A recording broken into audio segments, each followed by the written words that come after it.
And we're live. Yeah, the traffic was a bit high. Yes, we are live. Yeah, we got a special guest today. And it's me, Brian Cheryl. Let's just start the countdown and have some fun.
This is the Vape Rendezvous with Big and Friends, where everyone is welcome.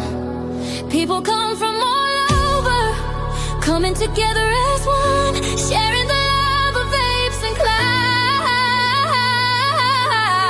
laughs and good vibes.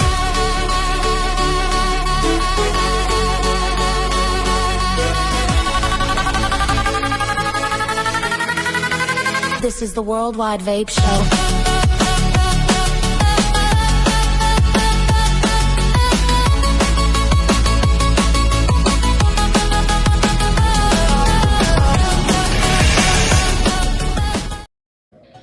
And welcome to another edition Good of morning, everybody. We're joined by Linus Gustafsson, if I say that correctly like that. Yeah, that's it. That's it. That's it. From Kayuki Vapor, renowned liquid company from Sweden. You're the biggest one right now, right? From Sweden. Oh yeah. Are you the biggest one from Sweden? Well, I would say that there's not a lot of Swedish brands going abroad to begin with, so it's not tough to be it. The biggest. Take over the number one spot. Just keep your chest up. Yes, I am the biggest. No, we're one of the bigger brands out of Sweden, definitely. So some of you already see them. And Simon, of course, Brian is here, and Shell is here too. We're gonna do how's your week been? We're gonna have a vape buffet, and then we're gonna interrogate Linus a little bit with questions and Swedish stuff and stuff so on. There we go. Then Brian is gonna do a non-Swedish e-liquid recipe because he didn't want to cross your territory, Linus. And we have some memes. Even got some last-minute memes from SRV Shrek, which always are a little bit on the dangerous side, though. But yeah, so how's your week been, Brian? Well, so far, and I'm doing pretty decent. I've been arguing with my doctor, though, to try to get the blood clot gone from my leg. All the medicine they keep giving me is not doing anything to break it down, so I might have to get it surgically removed. Other than that, it's been an uneventful week. It's been hot, rainy, and we're looking for more heat this week, and it's going to be blistering hot, close to 100. So it's going to be pretty nasty out there. How about yours, Cheryl? My week has been good, except for the little hiccup with the maintenance man not doing his job fully. But I'm not going to get into that. I don't have the patience for it anymore. And I already complained about it before the show. I don't want to complain about it anymore. It's just going to get me mad throughout the rest of the show. And I don't want to be mad and angry through the rest of the show. I want to keep it happy and light. So how's your week been, Lewis? Linus. Yeah, Linus, I'm sorry. No, that's fine. I've actually had like the first couple of days of vacation that me and my fiance has had in like 7-8 years. We actually took like 4 days off. We went to Disneyland with my niece. She's 6, so that was nice. Really fun. Kind of exhausting as well because it was like 37 degrees Celsius and the sun was out all day. So you can see kind of on my face that I'm still kind of red from like getting sunburned. And I think show everybody your Yoda. Oh, my little friend. Yeah, he's pretty cool. Sure. This little guy that I got. It's really cool. He sits so on neat. your shoulder like this. Oh, so cool. It doesn't fall. You can kind of like tag along on whatever adventures you want to go on. You got your like little baby Yoda Grogu buddy. That is so cool. No, it's been good. It's been hot. It's still hot, and I think the heat wave here in Europe will continue on for next week as well. We're getting it too. You're getting it too? Yep. It's going to be close to 100 degrees all week, so it's going to be pretty nasty. What's the temperature now in Sweden? So right now it's quite okay. I think that it's just me sitting inside this like cramped, really hot room that has kind of been gathering the heat for the past like week or so. I think that's it. But right now it's like 25 to 27 degrees Celsius. So it's okay. But we're gonna have upwards like 32, 34 up there. Oh yeah, that's called a heat wave. Yeah, after that heat wave close to 40, you know, this is actually quite mild. Yeah. As for my week, I had 5 days of work. It was nice weather indeed. The temperature's rising. It's now about 27 degrees Celsius. So, yeah, nice, good weather, I would say. After the last heat wave, my tolerance went up a bit. Did the Kayuki liquid flavor testing yesterday in Jan's garden, which was a beautiful setting, a beautiful background. I thought, like, yeah, let's do it in the garden. It's nice weather. Your vape man cave is gonna be too warm anyways, you know. So we went out there, and maybe one of the future liquid tastings we'll do lakeside or something, you know, something to switch up a little bit the background because everybody's seen my studio by now, you know. Oh yeah. And of course, I need my PC to run StreamYards properly. I can't host the show from my phone. It's very limited what you can do on the phone with StreamYards. It's different, at least. I like a full screen. So, but yeah, and other than that, yesterday I went out for dinner to a Suriname establishment. So we had some bami and some hot chicken and some runs, and Sabina ate roti, and we had these baras and every nice spicy food. Went out for an ice cream afterwards, sit a little bit there in the center. Had to pay good attention, that I don't look at too long at passing by girls because Sabina is right there. You know, I can't help it. They dress like that, can I? But yeah, all was good. So yeah, let's just dive into the vape part, shall we? We could do that. You'll go first, Linus. You're the guest.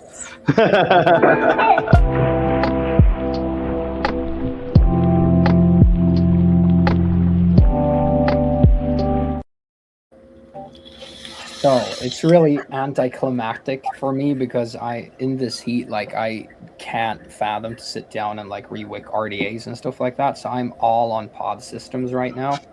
XROS 453, with I don't know. I have like just one of them. It's one of the XROS. Like 4 or 5, I think. They're all, with our midsummer liquid, and this is like a 30 ml version. Is that a salt or regular? So this is kind of like, I think we only do these in Sweden, but the way that it works is that it's like a 10 ml concentrate, so it's kind of like a long fill, and then you add 2 nic shots to get like an MTL liquid at 10 to 15 mgs. And it's just like, it's just, instead of doing the, like, since we have the nicotine tax in Sweden and nic shots are quite expensive, we thought that doing it in the 30 ml, you would just need to buy like 2 nic shots. Which, like, if you're not a fan of the flavor, it's always like, if you're going to burn like $25 on nic shots and you put it into a 20 ml or like a 60 ml long fill, and then you don't like the flavor, like you wasted quite a lot of money. So we wanted to like make it available. Right. Then I'm doing the Zeltu, which we have our own pods in, but for now I'm actually using the refillable pod. That's for it. Cool. Really nice. So it's at like 0.8 ohms, fires at 22 watts. So you get quite a warm vape, even though it's like a really small pod system. So I'm doing the strawberry donut in it, nice. which is really nice because it gets a little hot, especially on your like the second draw that you do. I'm just going at it right away. Then I'm doing the what's this one called? The Sound Dynasty. Sound Dynasty Pro. This is such a great little pod system. Like I've been using this ever since the expo. I got one of these, and because Manish from Big Five kind of showed it off to me, and I went over and I got one of these, and I've been using it ever since. It's so good, and I'm actually using it with 7030 liquid. It's the 0.6 ohm pod. 7030 liquid of our Akira, which is a apple, pear, and elderflower. And it's working great. I've been using like maybe checking his nails now, like 50, 60 mLs, and it's still not burnt with 7030s. Yeah, people have to run like 5,000, 6,000 plus to like one coil. Depends, of course, on your style of vaping and the liquid you're using. And these wicking ports are quite big, so that's why it handles the 7030, I guess. I'm really impressed with it. Also, it has quite the like big airflow. I can do like restricted lung with this unit if I want to. Usually I just go for the MTL anyways, but it's really nice to be able to throw in like a couple of nic shots in a 7030 bottle and just run it through a pod system, because I run through a lot of liquid in a day. So having that 120 ml bottle with the pod system is like the best combination for me. That's basically what I'm vaping today. So who do you pass it on to?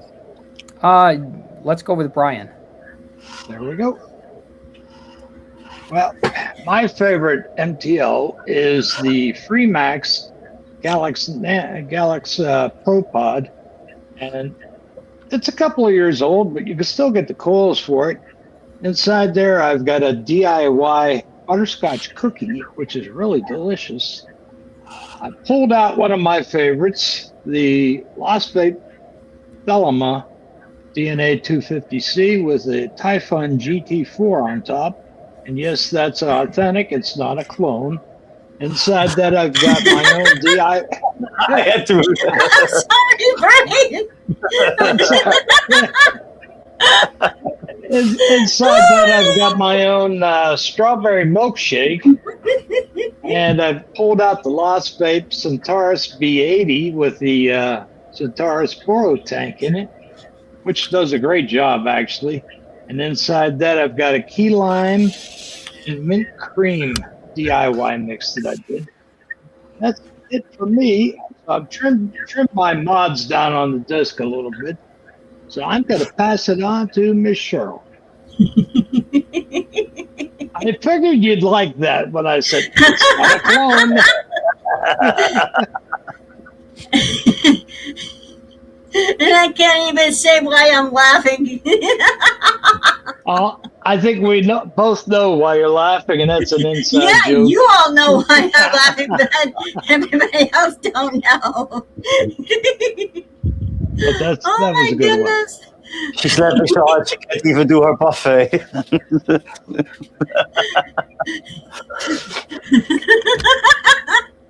That's so mean of me. I'm so sorry.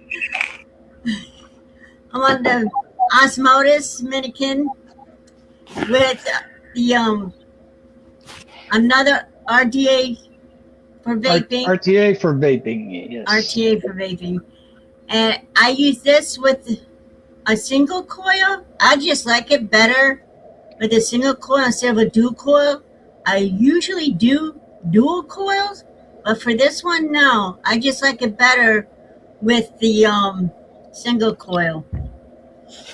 And I it's still haven't been able to get it off here. I tightened it too much and it won't come off. It's just stuck over there. I was about to ask that. If I could take a hammer, no, I'll cry. I don't want to do that. And then I have my blackberry lemonade vanilla custard in here. Ooh, that sounds good. It is. I have to make Carol, more. what- I'm almost done. When I get around to it, I will 3D print you one of these. These are great for getting stuck tanks off. Perfect. Yeah, I'm a bit hand heavy. Yeah, or you put some like isolation tape on the base around it, and then you get like a heavy metal big pliers and try to screw it off. Oh, So you I've don't- tried that. I've tried that. I've tried This is- being nice and sweet talk it before I try to get it off, and it don't work. I've tried to cuss at it and be mean to it and threaten to kill it if it don't come off, and that don't work either. It don't matter. I've used different types of textured towels. I've used different types of pliers. I've used yes, I've used pliers in a sock. Not a crusty So sock. you that's need one of these. I've got like 5 of these from Squape for my Squape tanks. So I'll send you one of these too, Cheryl. They're rubber. And you I could think wrap part that of the around problem and is get the on the wrench. Minikin, you got that Yeah. lip. Oh yeah, So- so you can't really reach around it. That's the Yeah. problem. So it's Yeah. hard to grasp to get it off.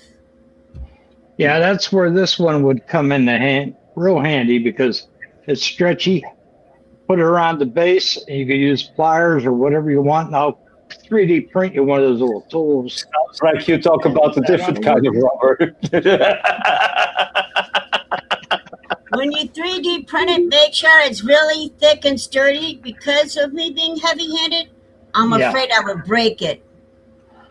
Got it. Or maybe they cool it down, put it in front of the AC or in the fridge. Maybe it shrinks a little bit or anything. No. I've tried everything but a hammer. That might work. Yeah, but it'll break it. I don't want to break it. I know, I'm joking. That's why I had the present that same. you gave me. I want to break that. I had the same Minikin, the white one, and they are a little difficult if you get your tank stuck because of that raised lip. and it's hard to Yep. get around there. Mm-hmm. But I'll fix it for you. I'll get you a little band, and I'll get you a 3D printed tool there. So that ought to work for you. So what's next, Cheryl? What else you vaping on? I got my billet box, and in that I have cranberry gingerbread, and I have dug out my Cthulhu I haven't used in a while, and in that I have my coffee cheesecake, and in my guru I have with my dead rabbit on top, and in that I have my Brazilian coffee cheesecake. Nice. And that's it for me. We'll go to you, Vic. Yay. I'm being a good boy today because I'm drinking water. Usually I would wine, beer, but I'm trying to be. I'm trying to cut down on the alcohol consumption because I was like drinking one beer after work every day. But normally I would only drink on the Wednesday to drink the week in the middle. But I skipped that the whole week. And I only had like 4 beers on Friday because we had drinks at work, and some food and stuff like that. So I'm going to try to be more of an occasional drinker. Try. No promises made here, okay? Let's say I don't feel like drinking. So, let's dive down to the other camera and see what I'm vaping on. Of course, I got the Dicodes Dani 21 box with the dwarf on top. Inside of that, I have some So Succulent by JMW, which you also seen in the flavor review there. What else am I vaping? I'm also vaping on the G4 pod kit with the multi-ohm pod in there. Still testing this baby out because I want to do some long-term testing before putting out a review. Inside of that, I got some JNR watermelon bubblegum with some ice. It's really refreshing in the summer. I like that. Then I'm on the Toxic Raiden there with the purple recoil R3 there with single coil. Inside of that, I have some Kayuki, the Javin. There you go. Peppermint ice cream. Really, I'm not a big fan of peppermint, not a big fan of tobacco, but that's really good. What's more in there? I got the Bonza Pro Max, the new one by Boeing, with also an RTA for vaping on top of there. Inside of that, I have, where is the bottle? Here. The Juicy, which is a tropical fruit bubblegum by JMW. What's more? That actually sounds pretty good. Then I'm on the Dot Bolt Max Light. I got one of these. What's this brand called? Just Juice, the honeydew one. It's really nice. The bottle is still in my truck, so can't show that. What else am I vaping on? Oh, I got here also the LVE. What's it called? The Tyrion 2 with the Dead Rabbit Solo on top. Inside of that is is this the correct bottle? Which one is the coffee one? It's the Masuto, right? Yeah, this one, the Masuta. That's the one. The espresso with milk and caramel, if I remember correctly. So basically a cappuccino kind of flavor. Really nice. What else am I vaping on? I'm also vaping on the Harrier N80 with a full-size Sparrow. Inside of that, I have the JMW VIP, which is a creamy custard. Next up is my Swordfish V2 with a Turnstone RDA. Inside of that, I have the Curo, which is my favorite. That's the licorice tobacco one. Really dark licorice, and I really like that full licorice flavor. Well done, Linus. You're a magician. You're a magician for sure. Actually, also vaping the mini size Sparrow, the really small one there on the MQ class with also VIP, because I had to, in the review I had to test them. Compare them to each other. So basically, almost forgot these. Here is my Iron Man setup there is the Drag 6 with a recoil on top. Inside of that is still Deus Ex Machina Cappuccino Vanilla Caramel. Must say the Kayuki one is way better. And my Ascent there with the Dead Rabbit 4 on top there with some peanut butter and jam monster. Yeah, that's it for me. Hey, Vic, I was looking at the Therion you got. That's very close in shape to the Thelema. The Telema, Very close. Yeah. it's just a Telema with with a DNA chip in there, basically. Yeah, because this one's got a DNA too. It's like that. There's actually no difference. And like Lost Vape and LVE were once the same companies. I'm still showing it in the other camera, but I'm on the face cam. But yeah, it's pretty close. There you go. It's Yeah, almost it is. it's the same. It's basically the same. Yeah, you got the same C frame. Same C frame, same cutout, same points where the screws are. It's basically a Telema. Yeah, looks just like it. Yeah. I, of course, got my own custom theme on there. Yeah, I got my old logo on there. There you go. That's pretty cool. So, yeah, let's put our attention on Linus. And no, folks, the red on his face, not because he's embarrassed or anything. That's from sunburn. Overheating, yeah. So, Linus, you're from Sweden. Well, Sweden is the number one in it's already a smoke-free country because they put vaping, to the front or other harm reduction tools. Yeah. But as you just said before, they're already putting taxes on nick shots and everything. So did they take a right turn in Sweden? How's things now in terms of vaping and vape shops and stuff like that? So the thing is, like, it's kind of a dissonance between like government bodies and the sitting government. The sitting government right now has premiered harm reduction. Like, their strategy is harm reduction. So they lowered taxes on like snus and tried to like push people from smoking to like nicotine pouches and towards like vaping and stuff like that. And it worked. We have become the first European smoke-free country with I think it's like less than 3% of the population. Less than 3%, yeah. Below 5%, you're considered for smoke-free, right? Yeah. So that's great. But at the same time, like our public, what's it called? Like public health office, like government bodies, they are still not admitting that nicotine pouches, vaping, or snus has anything to do with the smoke-free status. They still claim that the reason why people don't smoke is the high taxes, the warning labels, and stuff like that. So there's kind of a dissonance between the government and like the government bodies or like government officials, so to speak. When we have an election in September, which is kind of scary when it comes to vaping itself, because the sitting government and all their like center-right leaning parties, they are pro harm reduction, while the center-left leaning parties are pro ban.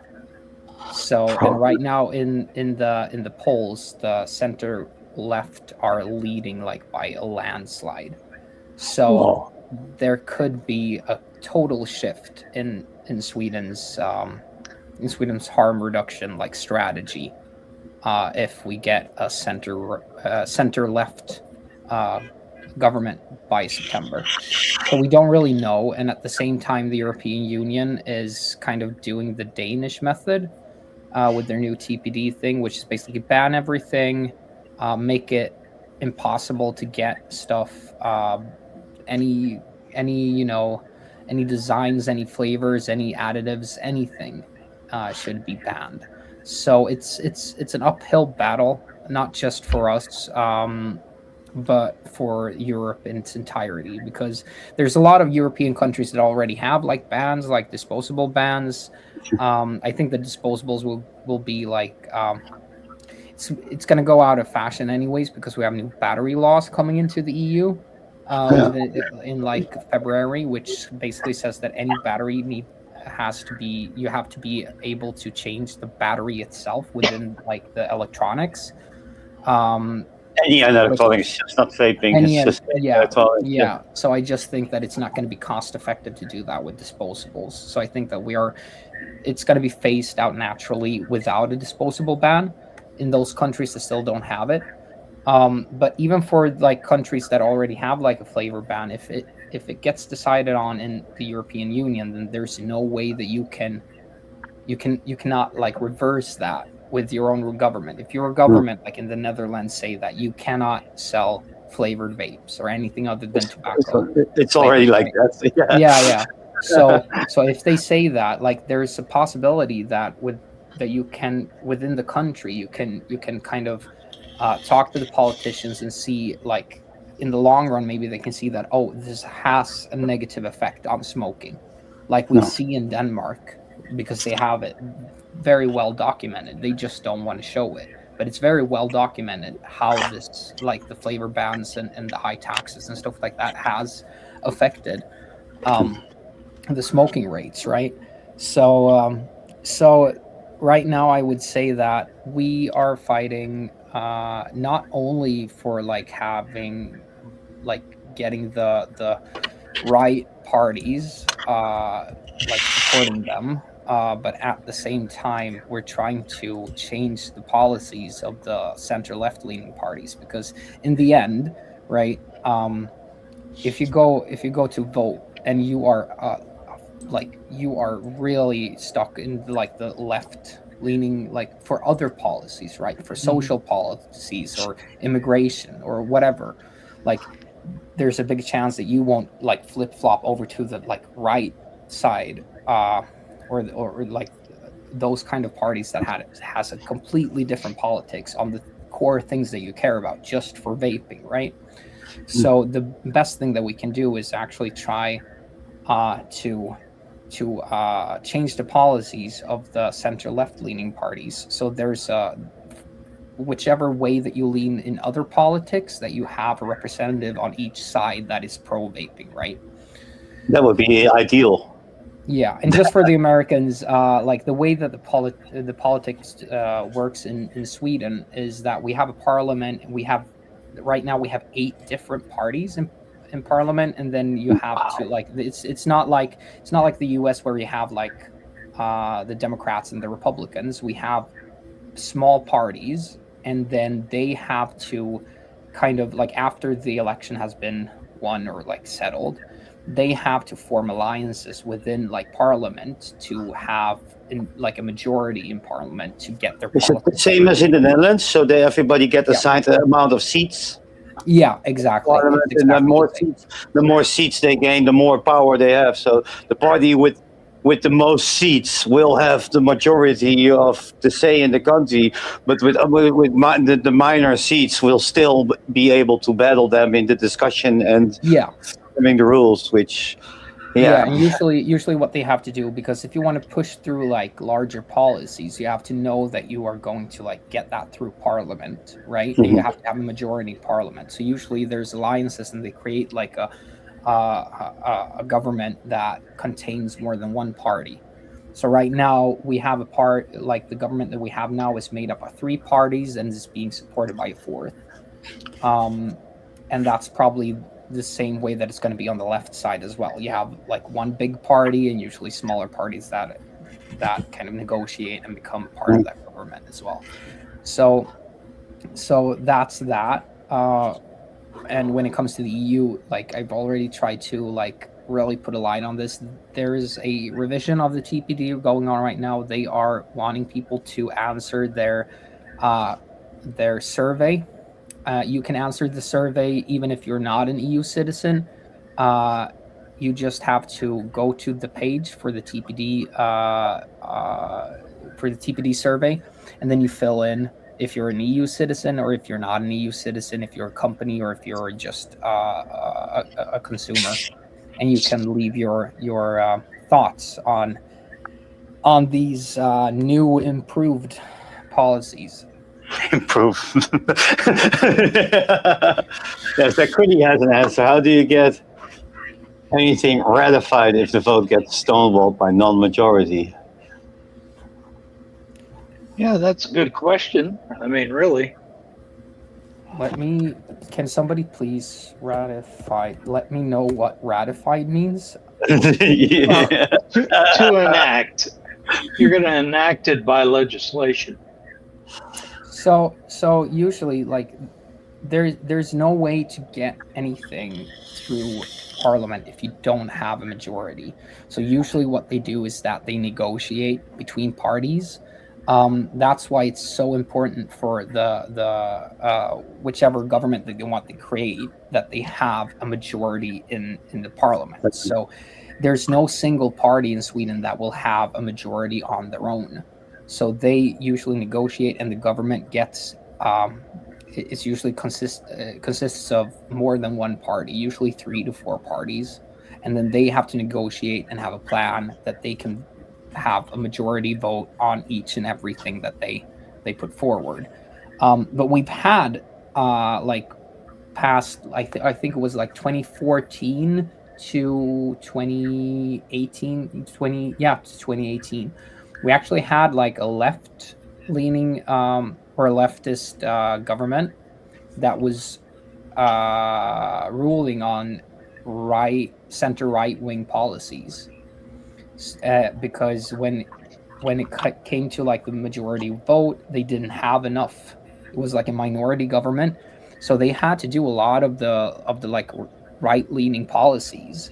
What they can do is that they can say like, oh, we're not gonna like do policies that goes against our ideology, and step down and go to a new election, or and that's usually the way that it works. But just that socialist government that was sitting from 14 to 18, for some reason, like they did not mind doing policies that goes against their own ideology. So they were like, they want to tax the rich, so to speak, but they at the same time they did policies that were cutting tax for high income earners. So it's kind of a meme in itself in Sweden, that it's like that explains the poll, because the party promised certain things and they did not fulfill them, so they're losing their votes in the next election. That's only natural. And so that's kind of like how it works. You always have to have a majority vote. We got another question from. So this is kind of annoying in itself. So we actually sent a batch of salts and short fills to the UK like a couple of weeks ago, and we always send it through UPS because usually they're the fastest ones to do international shipping. But for some reason, just that week that we were shipping it out, and we've been shipping with UPS for fucking 3 years. They decided that now we at UPS consider vaping products as restricted goods, so we're not going to clear it. And right now it's kind of in between getting returned to us, but they're still kind of holding it. And so we're just waiting for it to come back to us so we can send it out by DHL. So it's not like the UK says that this is restricted goods. It's just UPS. So we cannot use UPS anymore. DHL Express yes, you can, but you have to classify as something else. You classify as lip oil or that works. That works when it's like if I'm sending Bic like a package of like 6 short fills, that works. But if I'm sending a pallet of nicotine salts, that ain't gonna work. If you have a long working relation with UPS, they already know what Kayuki Vapor sends all the time. So that's already on record, because DHL also doesn't like vaping products. So you might want to classify it as something else, like food grade.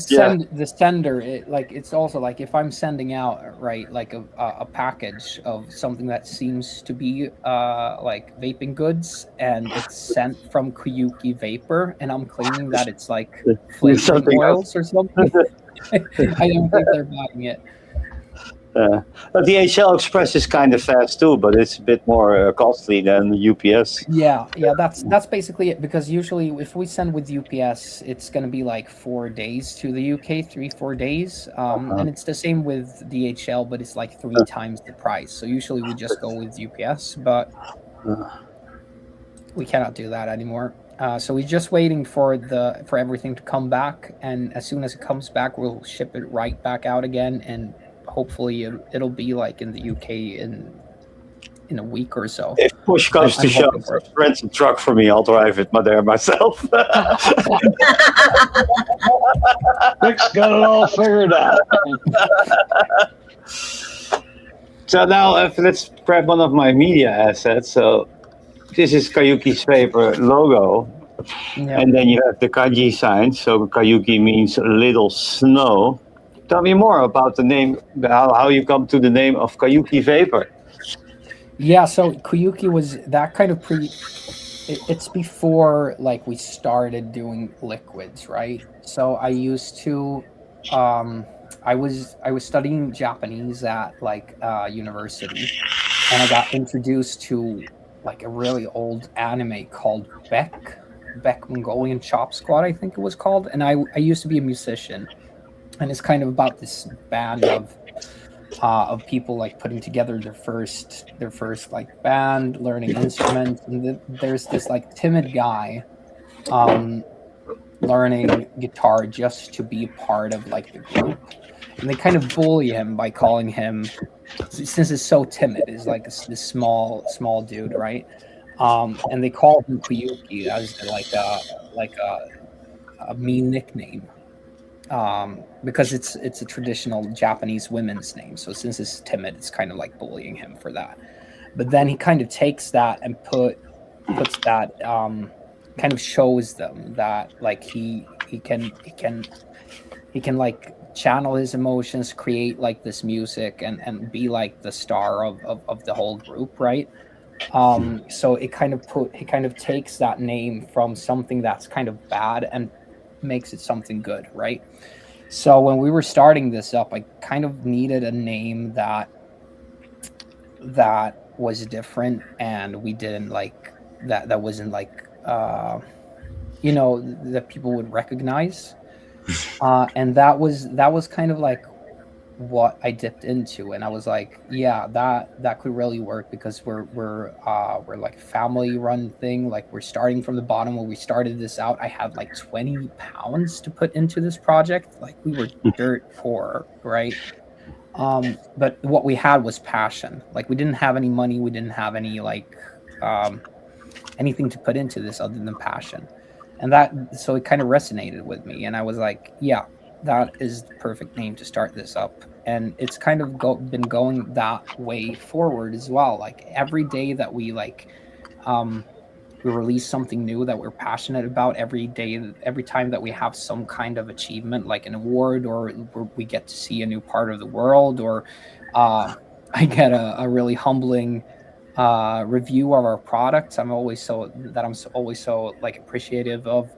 It feels like the name was like perfectly chosen, because it gets, we're kind of out here showing that you can do something that you're passionate about and be kind of successful with it, without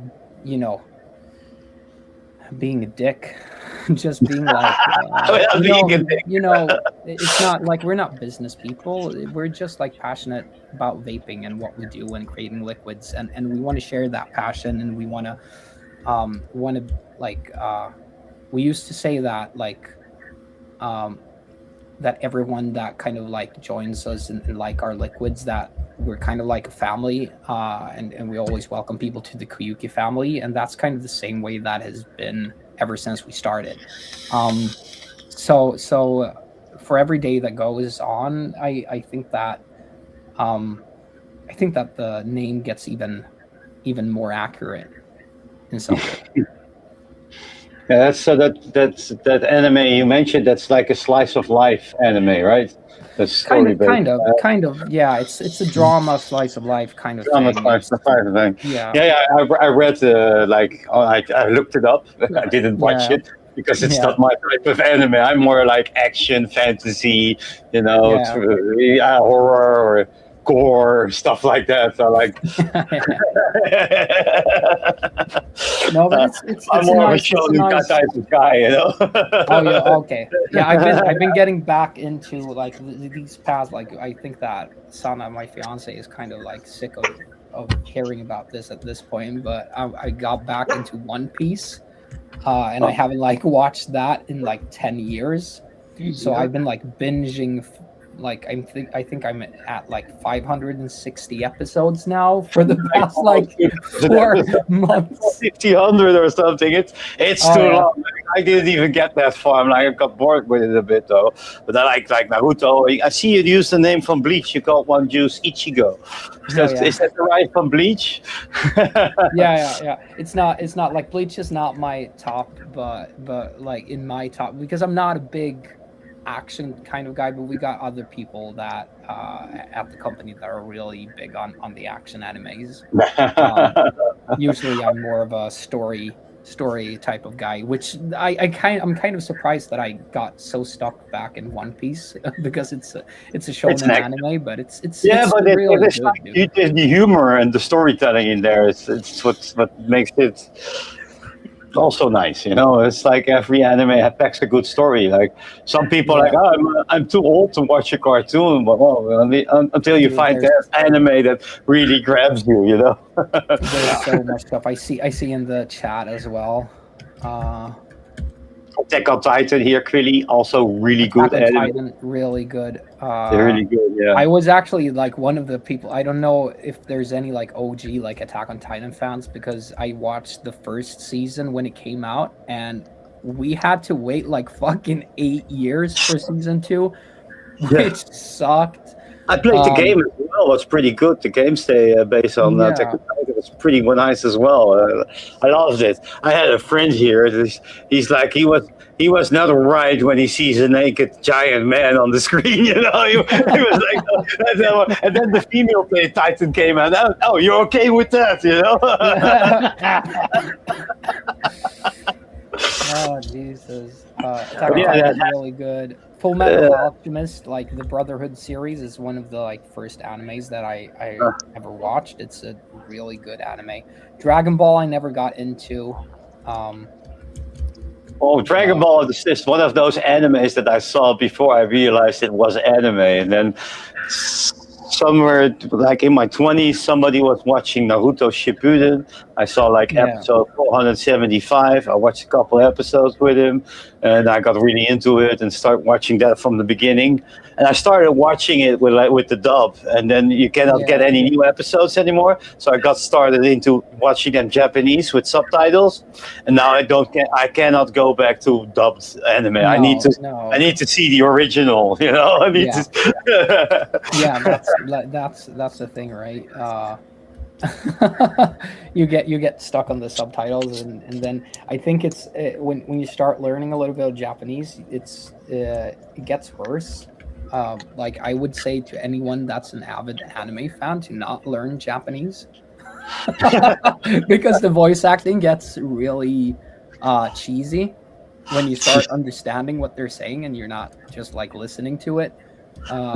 It's not that different from the dub, to be honest with you. Like the voice acting is usually better, but like the lines are so cheesy. There is a lot of subtitles are better, like than they clean things up in the subtitles.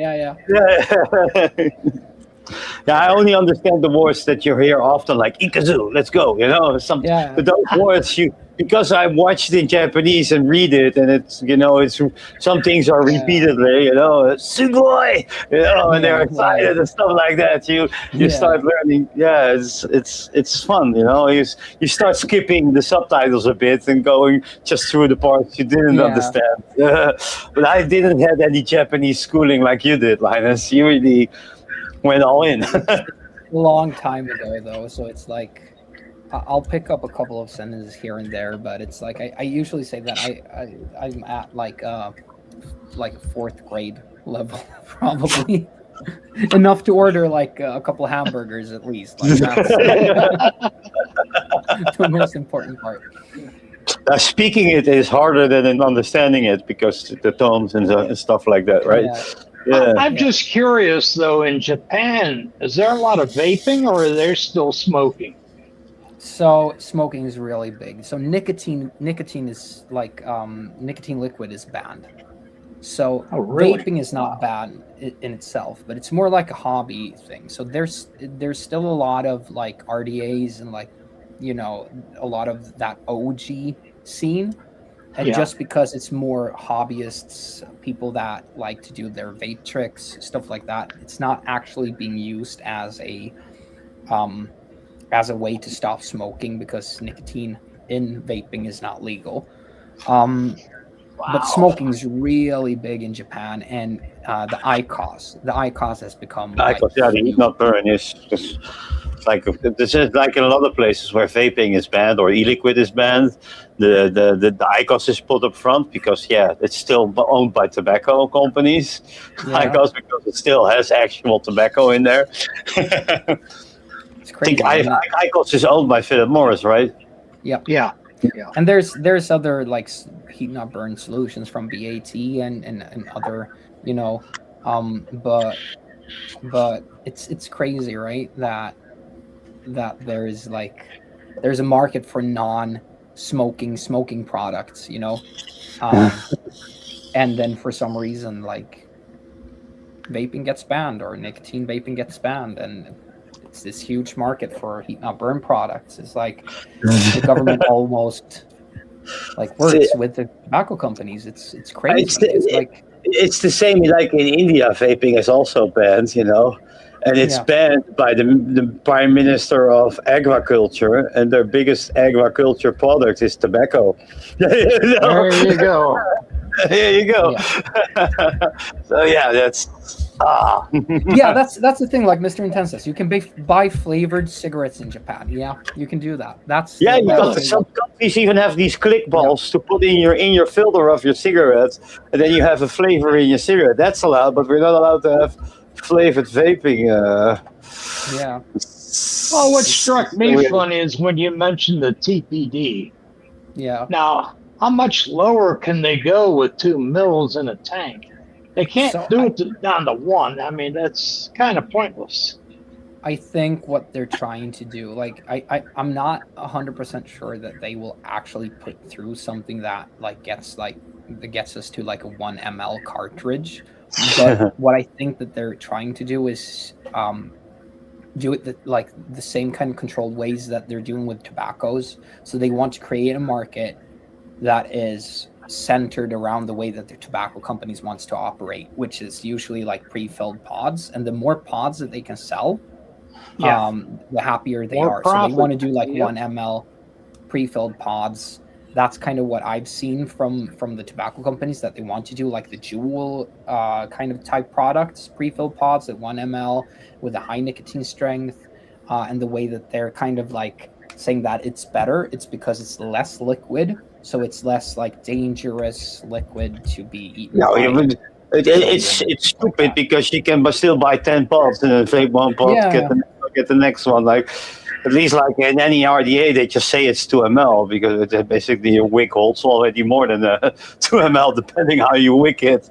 But the weird thing is you can still buy a pack of cigarettes with 40 cigarettes in there. You know?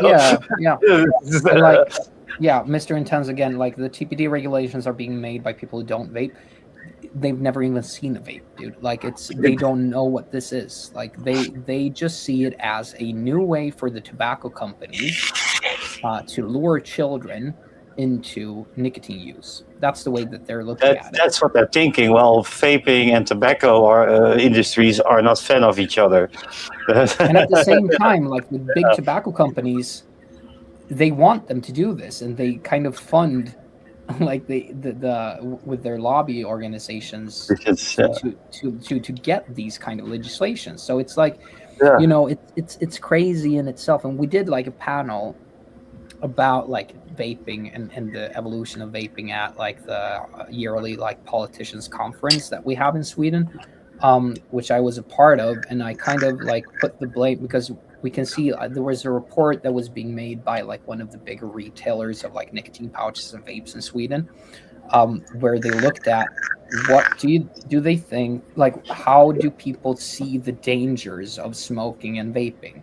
And it used to be like 10% thought that vaping was more dangerous than smoking, and 90% thought, like a couple of years ago, that 90% thought that smoking was worse than vaping.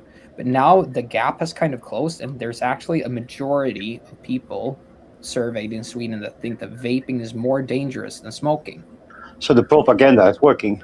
Yeah, so the propaganda is working. And the biggest reason for this is what I kind of put up was, since we're a smoke-free country at this point, there is no way for the lobbies, for the tobacco-free generation, the like all these like health organizations or so-called health organizations to be relevant, because we're already a smoke-free country, right? So they changed their entire policies of, instead of going for a smoke-free Sweden, they're going for a nicotine-free Sweden. So the entirety has shifted. So the problem is no longer tobacco; it's nicotine. It's nicotine usage in its whole. And because of that, because we don't have that many smokers in Sweden, they're focusing on nicotine pouches, on snus, on vaping. And because of that propaganda, people think at this time that vaping is more dangerous than smoking, which is we had that. I have discussions like a couple times a week that people say, "Oh, you're vaping. Isn't that worse?" Oh, here we go again. I even have like a coworker, he used to be vaping, but his girlfriend doesn't want him to vape anymore, so now he smokes. Yeah. I'm like, rid of your girlfriends, get somebody else. No, it's crazy. And usually the biggest argument that I get from people that have this idea, right, is, well, they put so many chemicals in the vapes because of the flavoring. And I'm like, are you serious? Are you serious with this? Do you know how many cancerous chemicals that are in a cigarette? It's like over 8,000 cancerous chemicals that are being added into a cigarette, right? Yeah. For anyone that is working in the EU, at least, and I don't know how it is with America right now. I know that the FDA is doing a lot of things that are kind of sketchy, but in the TPD, basically they ban any cancerous flavorings. And we have to do, when we register a product, we have to do both testing of the liquid itself, if it's a disposable or like a pod system or anything that has a coil, you have to check it for tungsten or heavy metals and stuff like that, to prove that it's not there. Liquids, you have to test the liquid. You also have to put it into a machine that looks into the vape steam that comes out, the thing that you actually inhalate, right? And see that there's no cancerous stuff in there as well. So we cannot put a product on the market that has any cancerous chemicals in it. It's impossible. We cannot. It's illegal for us to do that. So it's well, on one side you have the cigarettes that have over 8,000 cancerous chemicals, and then you have vaping, which is not legal to put the product on the market if it has even one, right? So it's as long as it's a proper regulated product from a proper company, you're safer off with vaping than any cigarette out there. Yeah. Well, my biggest thing with all that is nobody really reads into the studies that were done by medical professionals. And over here in the FDA, if it's not approved, you're not going to vape it. So we got propylene glycol, which is used in many, many things. You got inhalers for people with asthma and stuff like that. Vegetable glycerin, that's been known to be safe for years, and that'll never change. Now, the natural flavorings versus the artificial flavorings, there's really nothing harmful in those. So, like you said, Linus, they look for hard, heavy metals. And that's probably what the whole thing is all about. If there's a heavy metal in there, They don't want anybody ingesting that, which is appropriate. But for the most part, anything in the liquids is not harming anybody. So I don't know how they use that as a ruse to introduce legislation to say, yeah, okay, we got to cut this back, cut that back. But then you look at nicotine by itself. There's been studies, and they're using it as a forms of preventing Alzheimer's disease. It actually works. So nicotine has been used. Well, nicotine has been used for years in the medical industry, and there's nothing wrong with it. It just depending on the amount of nicotine that you're ingesting. Because I've done it before, and I'm sure everybody has, where you get that nick high because you've chain vape too much, So but that's a personal preference. It depends on what your needs are for the amount of nicotine. So you can either do 3 milligram, 6, 9, 12. I started out on 24 milligram free base. Boy, was that rough when I tried it a year later. I couldn't do it. So I knocked myself down gradually down to 3. So it's just amazing. Nicotine is not so much different like everyday use. We drink coffee. This has caffeine, Exactly. Some people like more caffeine in their coffee than other people. It's the same with nicotine. Yep. Yeah, and then you also have like the COVID studies, right? Like Sweden was one of the like population. We never had a shutdown, right? Everything was open, no issues really, and we still had one of the lowest death rates, right? And they looked into this later, and one of the biggest like reasons was because our high nicotine usage in Sweden, because everybody like there's so many people doing pouches, and the thing was nicotine was working as kind of like something that was battling the COVID virus, right? But then at the same time, if you were a smoker, you had not that efficient lungs, right? So it kind of canceled out if you got sick. But in Sweden, you used the pouches, so you had healthy lungs, but you still had nicotine in your blood, which was working against the COVID virus. Right. So it actually works with a lot of the like the flu and that type of like viruses, like COVID. Nicotine actually works as like kind of a preemptive thing to have in your body to make you less like hay fever, influenza, like COVID, stuff like that, like the usual like makes you less perceptive. Like autumn, winter viruses, like. Well, it's a known fact. I never got COVID the whole time. Yeah, I've had it twice. Never and had. I don't ever want to have that again because that's pretty wicked. But I know they did a study where they said smokers were the least likely people to get COVID. So I'm just wondering if it's because of the nicotine, the amount of nicotine. It's because of the nicotine. Induce. So there you go. The smoking itself, it's the nicotine. I was sick one time. I never got myself tested, so I don't know if it was COVID. But I was sick like I was never before, so it could have been it.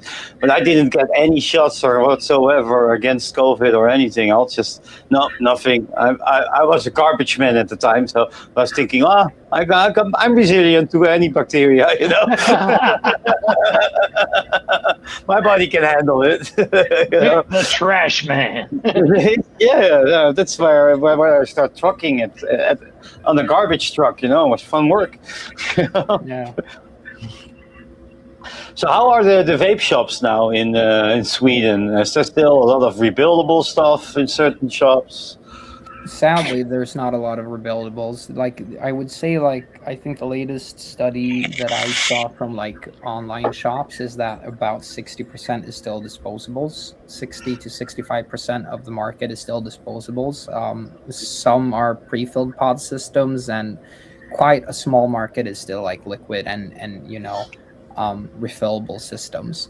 For rebuildables, I think it's kind of a natural thing that it has kind of disappeared from the market because we've had like very expensive registration costs in Sweden. Used to be about like $1,000 to $1,200 for one registration, right? So for companies that are specified in like the rebuildable industry, right? They tend to have more premium products and sell less of them than you would have with the like refillable pod system. And for them, it's just not like profitable for them to go into Sweden because it's a small market with just 10 million people, around like 2 to 400,000 active vapors, and like 60% of that is just disposable vapors. So having that cost, I think, kind of drove a lot of the rebuildable market away from Sweden. And then it's also like we're in the EU, so the people that want to get their hands on the rebuildable stuff, they tend to get it from France or from Germany or any other bigger market because you have the cross-border sales with basically. Germany doesn't like to ship things cross-border though. It's like probably France then, I guess. France would probably be the biggest one. France completely ignores the 2 ml TPD rule as well. I really like that about France. Oh, we do that in Sweden as well.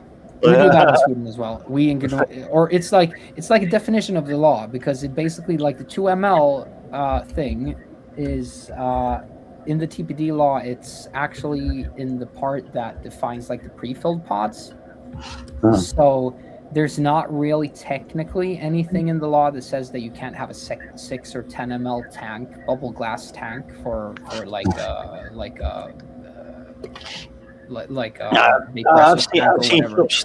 I've seen shops here in the Netherlands when we still had a couple more of them. They would take out the bubble glass from the package because they would get fined.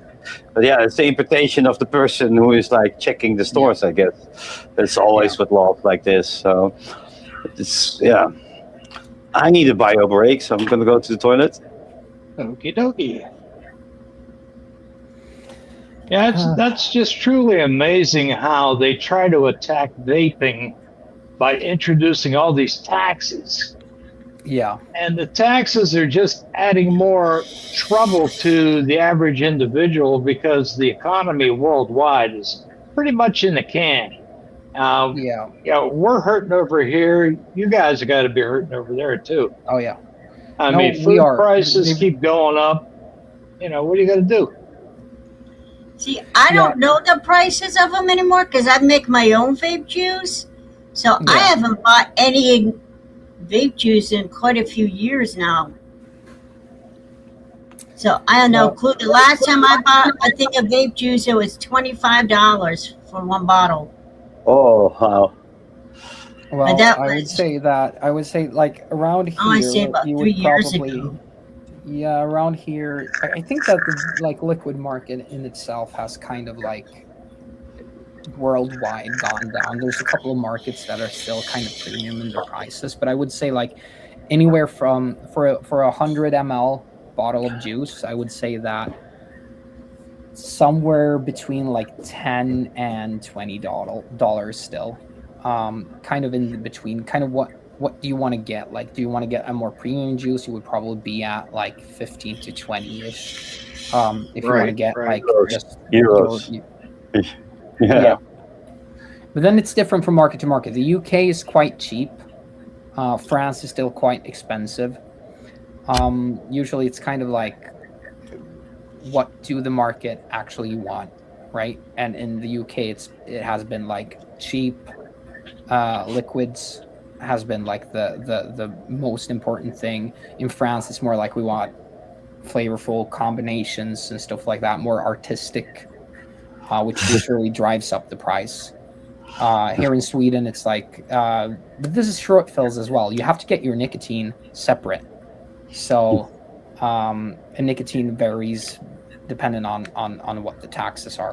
All the countries that has the ML tax, like they tax all the liquid, not dependent on if it's nicotine or nicotine free.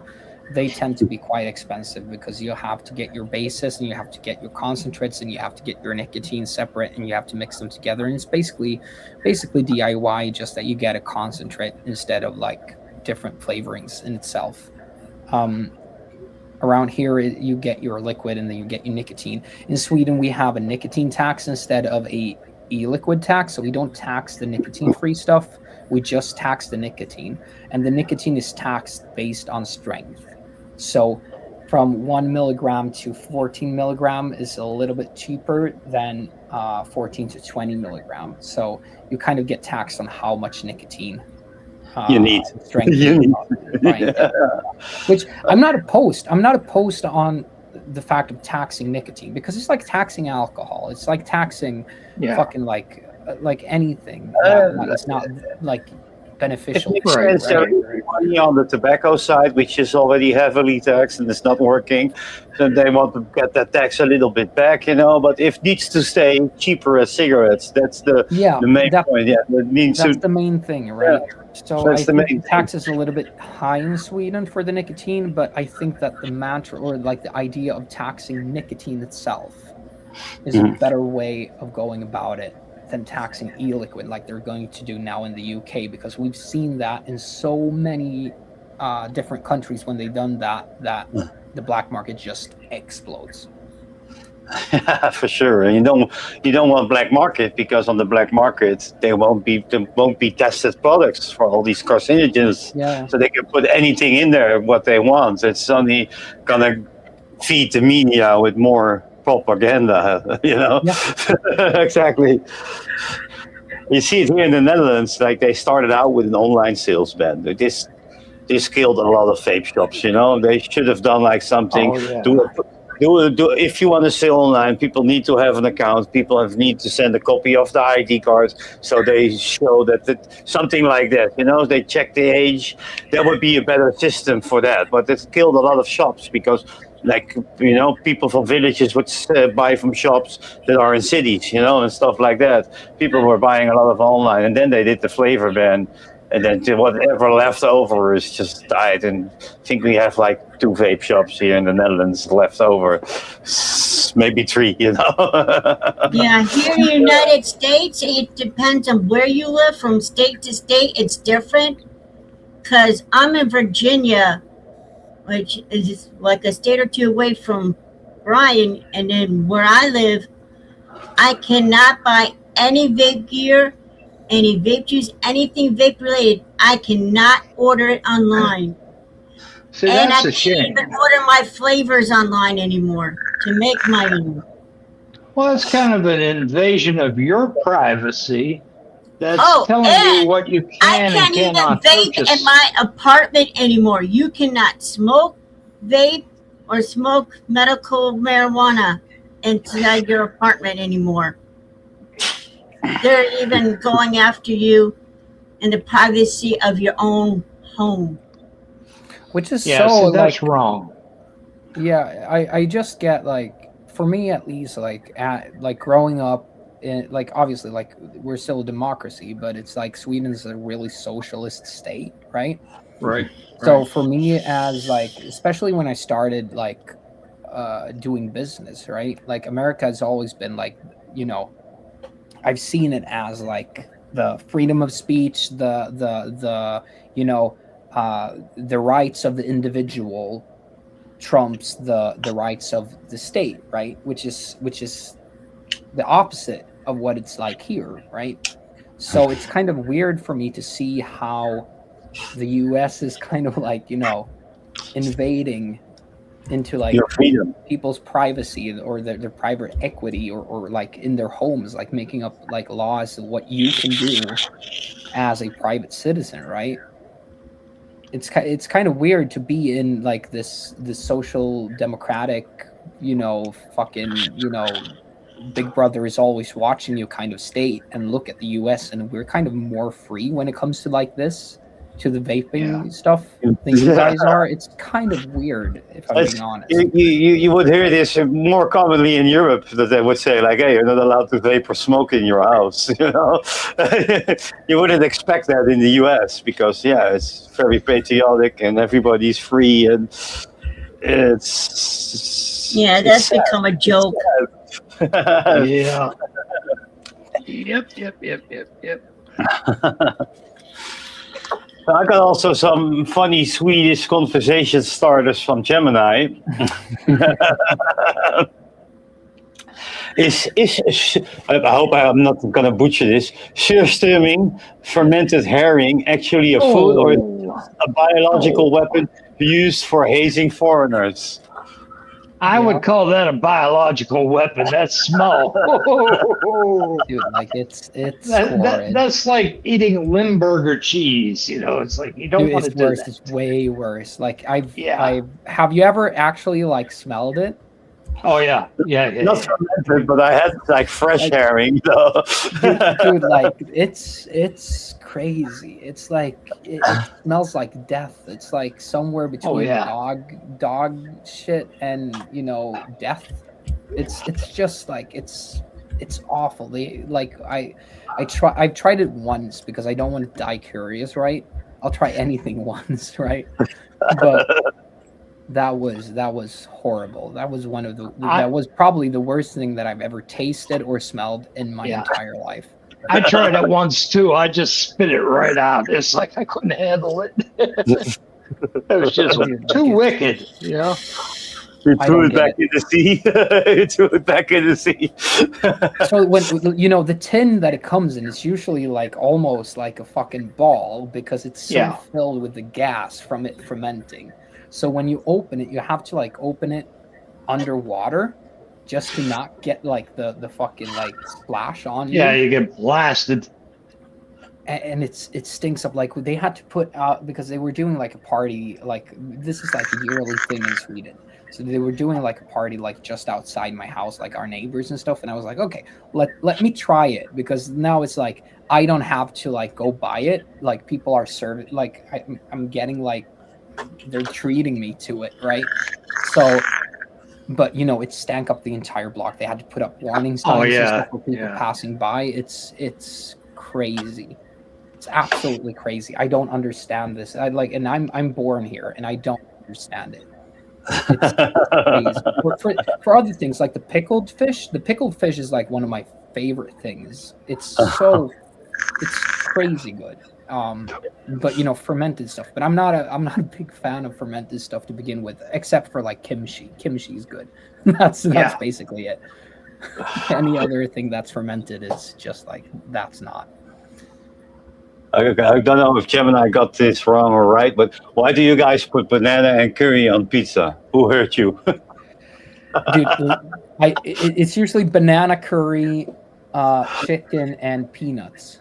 And it's kind of racist in a way because I think that it's usually called like Africana, those pizzas, and it's like that's racist. It's kind of racist and it's not good, and I don't understand it. Pineapple on pizza, I'm all for. But, they put pineapple on any dish and they call it Hawaii here. yeah. Hawaiian burgers, it's just like a slice of pineapple on it. But no, the banana curry peanut chicken pizza, don't understand. The kebab pizza that is like really like one of the staples of like Swedish cuisine, which is like it's like gyros on pizza with French fries and like or shawarma it's kind of like a shawarma pizza with that's garlic sauce. That's great. So you've got some cultural quirks and customs. If you see someone walking down the street, how many seconds of intense phone staring or sudden window shopping does it take to successfully avoid making eye contact? Oh, dude. That depends on how well you know the person. If it's a good friend, like obviously you're gonna greet them and stuff like that. But if it's someone that like that works, like let's say you work shift work and it's someone that's not on your shift, so you recognize them, or it's someone that you like went to school with back in the day, you really try to avoid it. Like at any point, you try to avoid it. And there's almost like especially from like cultures that are quite friendly to strangers, like America. I usually get a lot from Americans visiting Sweden that people are like really rude because if you just like walk past like someone that you don't know and you just go nice day or like hello or something like that, they'll panic. No panic. Yeah, I'm Dutch, but I like when somebody makes eye contact with me, I'll say them good day because he made eye contact. It's Yeah. normal for me. I'll talk to anybody, but that's probably my ADHD. No, but I've started ever since I've like started like traveling a little bit, and people start like picking up conversations with me and I've like that I don't know abroad, and I just get into it, and I'm in a booth, I'm meeting new people, stuff like that. I can get kind of accustomed to just talking to strangers for no reason. I start doing it back home, and there's usually, even with neighbors, like you'll have like I would say like 90% of Swedes, they don't even greet like the neighbors. They don't know their names. You don't kind of like it's not that friendly in that way. Nobody has anything against you. It's just like it's kind of weird to talk to people. You're on your own. You're on yourself. Yeah, it's kind of like it's really weird. It's like when you sit on the bus. If you catch a bus, right? You never sit if there's no like if there's no other seat left except for next to someone else.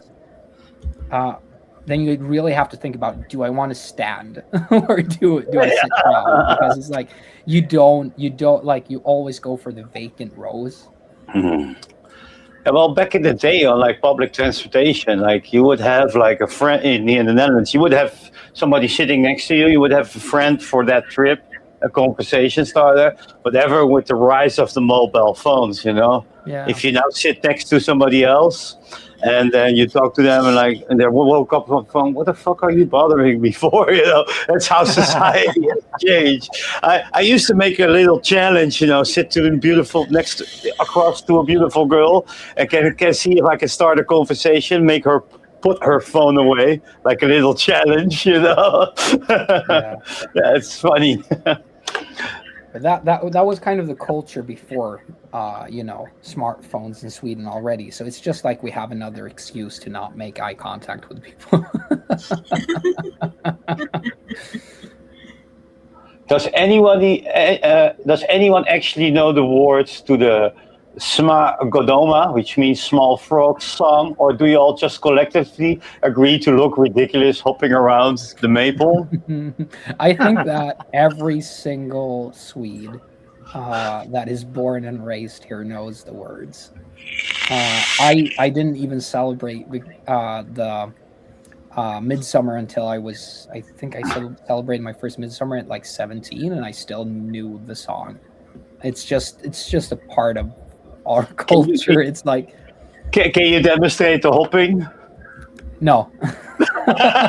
We do that once a year, and for anyone doing it that is above the age of like 18, the legal drinking age, you have to be like shit-faced before you do it. It's just it's beautiful when you're participating in it with another 100 adults that are making a mockery of themselves.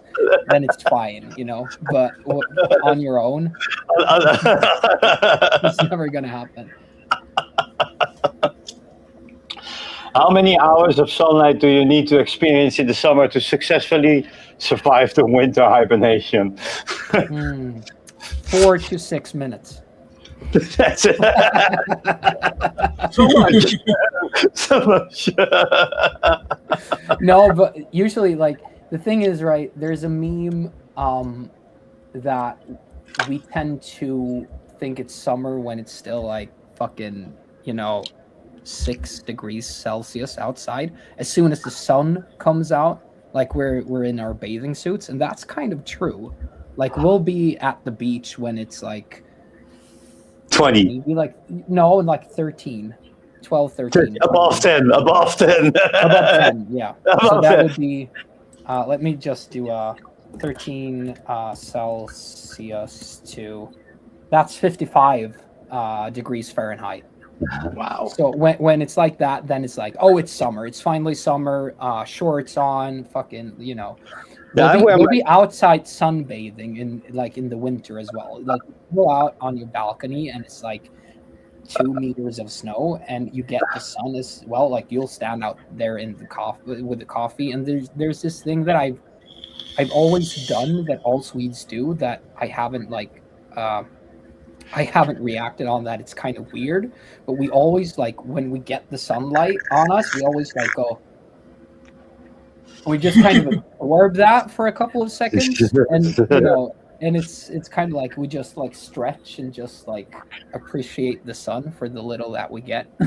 I mean, it's above 10 degrees Celsius. I'll wear shorts at work. People are always like, why are you wearing shorts? Maybe I'm partly Swedish. I don't know. That's Or Viking blood in the maybe veins. it's half Russian in me. It could also be the case, Yeah. Is lagom, not too much, not too little, an actually philosophy, or just an excuse to be aggressively average? That's a really good question. So there's this thing in Sweden that we usually call jantelagen, which is the law of Jante, which is basically the thing that you're not supposed to be better or worse than anyone else. Like, it's like you don't brag about your accomplishments. Like, that's considered bad, or like it's not like that. If you've done something good, right? If you've done something good for someone else, that's great. But if you have a high income or you're succeeded in any way, like, you don't bring that up. Like, you tone it down. And if you're on the bottom and you feel really, really bad about something, or you're not doing great financially or something, you bring it up, because you're always in the middle. There's no difference between, like, you want to be at the same level as anyone else. So you don't brag about your accomplishments. You don't talk about your failings, right? And that's kind of the same thing with lagom. Lagom is like you said, like, it's not too much, it's not too little. It's just like in between. Like everybody else. But it's still not the same thing. It's just perfect. It's not just perfect. It's not good. It's not bad. It's just enough. It's all right. It's all right. Like something like that. It's okay. Sometimes, but it's like that. It's the middle ground between good and bad. It's kind of there. Let's talk a bit about the Swedish export empire. Be honest. Have you ever actually assembled an IKEA flat pack without having a minor existential crisis or swearing in Swedish? No. No. I think probably when we were assembling like the shelves in the warehouse, because obviously it's IKEA, it's Billy, the shelves, right? And then we had to assemble, I think, maybe 30 of them. So that was kind of like, in the beginning, it was kind of like a lot of swearing and really aggressive, and then it kind of got better when we kind of. If you did already 10, But then at the end, it kind of went up again, because then you were kind of tired of building the fucking bookshelves, so you kind of get aggressive again. Have a toolbox. Like, people that are relying on the tools, like the small tools that come with the pack, like the flat packs, like I do not envy you. but like go to any Swedish house and you'll see like 70% of the furniture is IKEA. We always go to IKEA. Is your background IKEA? Yeah, so these are IKEA. Let me see. That's IKEA. The shelves below it, that one is probably not IKEA, but like everything else is probably IKEA. I got on the other side of the wall as well. Everything's IKEA, dude. But then I have an amazing fiance that has custom like painted everything, so it kind of blends into the wall color. Mm-hmm. So she has actually like painted every single shelf like by hand to like get the way that it is. Nice. It's a lot of work. Definitely a lot of work. Do you secretly feel a sense of global dominance, knowing that ABBA, Spotify, and Minecraft basically run the world? Yeah, no, maybe. I don't know. Like, ABBA will probably always be like one of the prides of Sweden. Spotify, I think that it's so like I think that we had Spotify for probably 4-ish years before it went global. So Spotify, I got Spotify when as a beta user, as the first I think it was like first 5,000 users, back when I was in I think it was like high school. So it has kind of been it's been such a part of our lives for so long, so we don't even really think about it. But usually, like, the main topic that comes up when we go abroad is like, oh, Sweden, ABBA. It's kind of like the first thing that comes. ABBA, Minecraft, yeah, Spotify, Minecraft, Volvo, IKEA. What's more? Yeah, that's basically Swedish House Mafia, Roxette. Like there's a lot of music coming out of Sweden for being such a small country. So usually music stuff and IKEA. That's Volvo. That's probably like the things that I hear the most. Okay, here. Is the Swedish chef from the Muppets offensive, or is that actually what you sound like to the rest of Europe? Oh, that's a better question to ask someone else. For us, it sounds absolutely like that. It's kind of offensive in a way, but not like people are not like offended per se. It's more offended. People are more offended that people actually think we sound like that. But then I get like for every other person that hear me talking Swedish, they usually say, "Oh, you sound exactly like him." I don't hear it. But it seems like I think it's they nailed it. They nailed it.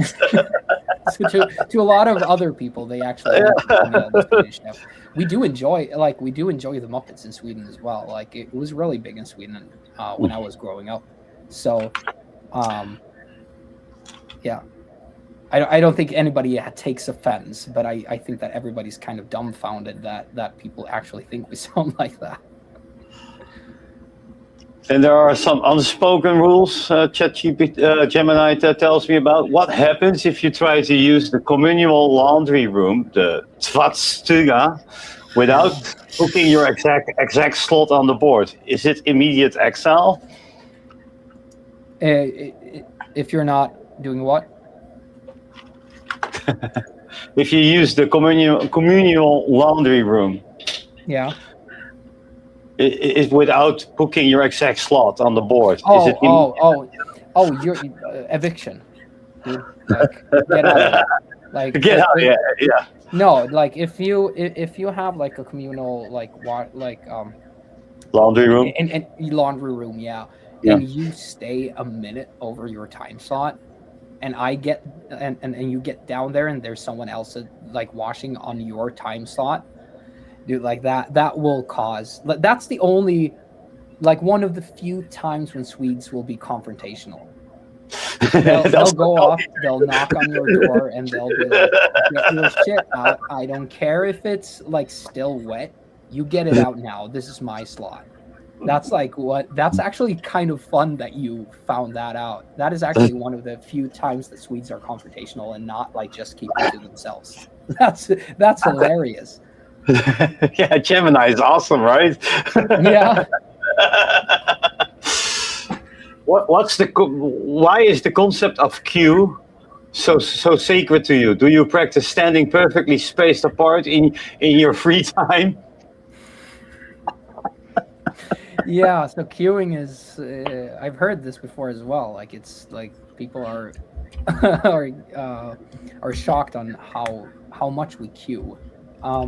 Yeah, and we respect the queue as well. If somebody cuts, that's another thing. As same as the laundry room thing. If somebody cuts in line, like that's the death sentence, dude. Like exile.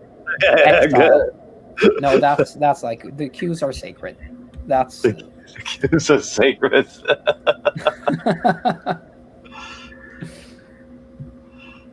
Okay, now we're going to talk about the Nordic rivalries and geography. Be honest, how much does it pain you to admit that Norway has better mountains and Denmark has cheaper beer? Oh, that doesn't bother me at all. The Danish have cheaper beer because it tastes like shit. Good point. The Norwegians, they have both the oil and the amazing fjords, but they sound ridiculous when they talk. And I wouldn't go there for all the butter in small land, as we say in Sweden. It's kind of fun that we kind of there's like infighting between the Nordic countries. Like we talk shit about each other all the time, but any time that we're in an international thing like the World Cup or something, somehow we unite. Because it's like we have so similar cultures, but it's just like fuck the Norwegians. Like that's just how it is. Let's see. Daily life and workplace rules. So we talk about this one. If someone sits directly next on you on a completely empty bus, do you immediately assume that they are psychopaths? Yeah. Yep. Yep. That's like the first thought that you get. Like, the fuck? How long does a Swedish meeting, motas, actually need to last before everyone feels like they've achieved enough consensus to schedule another meeting? Sorry, can you say that again? I kind of. How long does a Swedish meeting, motas, actually need to last before everyone feels like they've achieved enough consensus to schedule another meeting? Okay. Yeah, it's meetings upon meetings upon meetings upon meetings. Yeah. I would say that it would probably, like, from the meeting begins until the meeting actually begins, it would probably be about 15 minutes of just banter and stuff like that before we can get started. And usually the meeting just ends up being scheduling another meeting to actually do what we're supposed to do in the first meeting. If you don't wear a high visibility reflective vest, reflex, when walking the dog in November, do the fashion police arrest you, or does the darkness just consume you? So I don't think that, like, I don't often see the high res vests, but when you got like reflection things like keychains or like Little lights on the dog collars. Yeah. If I am out driving in the middle of the night and somebody does not wear that agitates me. I get like angry at them, and I have rolled down the window and like told people off because of that. But that's kindness. That's kindness, because it gets fucking like pitch dark here, and like if you're gonna protect yourself, like not get run over by a car, like just wear something that's kind of reflective, or don't go out. Stay inside.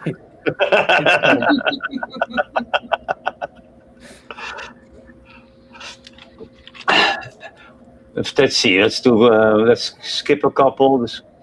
The sweets and snacks obsession. Why is Lord Das Godis Saturday candy treated with the same level of strict discipline as a military operation? What happens if you eat a gummy bear on Thursday? You die. No, it's that's like, it's a good way to like keep your children healthy. Like, obviously when you're an adult, you'll eat whatever you want whenever you want, but it's like a cultural thing that like on Saturdays you get candy.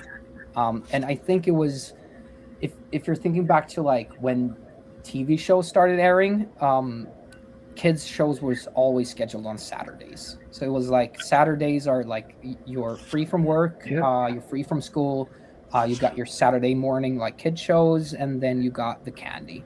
and that's kind of like, and you can still eat your candy on Sunday if you kept it from Saturday, but it's like Saturday is the day that you get candy. You get candy once a week, and that usually you get your like weekly allowance on that day as well, and you can go and buy more candy if you want that. But it's kind of strict, and it's kind of cultural that that's the day that you get like rewarded for being good for an entire week, right? That's a good system. It's a good system. Yeah, I know. So it's like a cultural thing that has been around ever since I was small. And you get like there's like pick and mix bags that are like perfect for like Saturdays, and you get like one of the like mix bags that has like smaller items of like different candies in them, and then that's usually what you get for your kids for Saturdays. That's pretty wild. So I think it's like just a cultural thing that was kind of like introduced, Passed on generation to generation. Yeah. It's probably what happened. And also like if you look back, like just like a couple of generations ago, like candy was a luxury. Like that was really expensive. Candy was really expensive.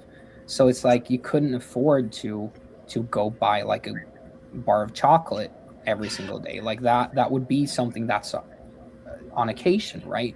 Now it's kind of like the candies and the unhealthy stuff is kind of the cheapest items that you can get. So it's very different now, and I think that since that has kind of been the development, having the Saturday like candy for the kids is kind of keeping that. You know, we don't have that much obesity in Sweden. I think that's kind of like one of the big things is that you kind of establish this kind of like you work a week and then you get rewarded, and it puts discipline, and also it's good for the kids' health at the same time, and that just kind of like passes on for generation on generation. It's kind of the normal thing here.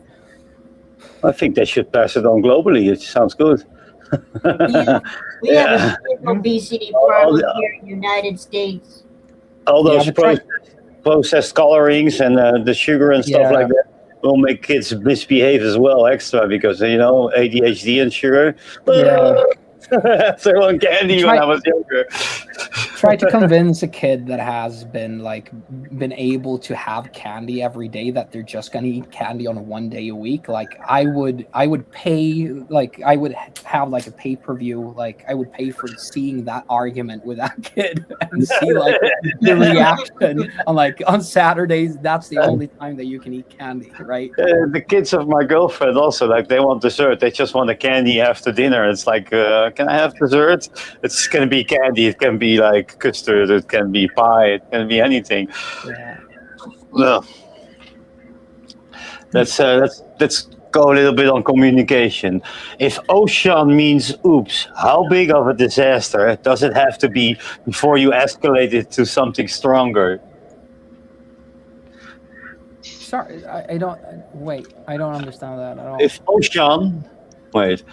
ocean means oops, how big of a disaster does it have to be before you escalate it to something stronger? Oh, you mean okay? Until like oisan. Oisan, So that's kind of like oops. For me, it wouldn't be a lot. Like oisan or oi. Which is kind of fun, like because I say that a lot. Which is kind of like that's oops. Right? And I've done that a lot in the UK when we've been like in the booth, and I drop something and I just go oi, and then I see like an Irish. Yeah, you sound very UK-ish. Turning around thinking that I'm calling for them. But I would say that it would have to be very minor, like dropping something that doesn't spill. Or something like that, just dropping your headphones or something. Anything above like minor things would probably be a curse word. What word would that be then? The next word. What's the next word on the letter? What's the mildest? It would probably be helvete, which would be hell, or. Well, I usually say like things like kuk or fitta, which is basically cock and cunt, but you know. That's interesting. Otherwise, like normally, it would probably be Jävlar or Helvete, which is hell, and well, Jävlar basically means devils, but it's kind of like has the same oomph as like fuck or shit. But the literal translation is devils. Now, yes, the last part of your interview. No, wait, I got one more question myself. It's like, with your booth, to what countries have you been on expos? Been to the UK? We've been to the UK. We've been to France, Dubai. Wow, Dubai. What else? I think that's it. I think we're going Germany this year, hopefully, if we can afford This year, it. what to Dortmund? Because there's no hall. Yeah. No, the Hall of Vape has Inte tobacco. yeah, into tobacco. Inte tobacco. Need help on your booth? I don't know if we're actually gonna have a booth there because it's kind of hard bringing products into Germany. You have to register them before and get tax stamps and doing all this if you don't want them to rip apart your booth when you're there. So it could be that we're just walking the show if we go. But hopefully we'll be able to. Yeah, because there's a big increase in tax. That's why Hall of Vape is like not continuing, which was a really great show. I've been twice there. Okay, I got some Swedish sayings. I'll let you pronounce them. I'll put them on screen as a banner here. The first couple, I put the translation there. Then I got a couple without the translation. I'll let you do that. And then I've got two where I'm only going to show you the picture and see if you can guess it. Yeah. Like a little game out of it, you know. Let's see. Let's see. You know this saying? I've never heard that before. Goddag yxskaft.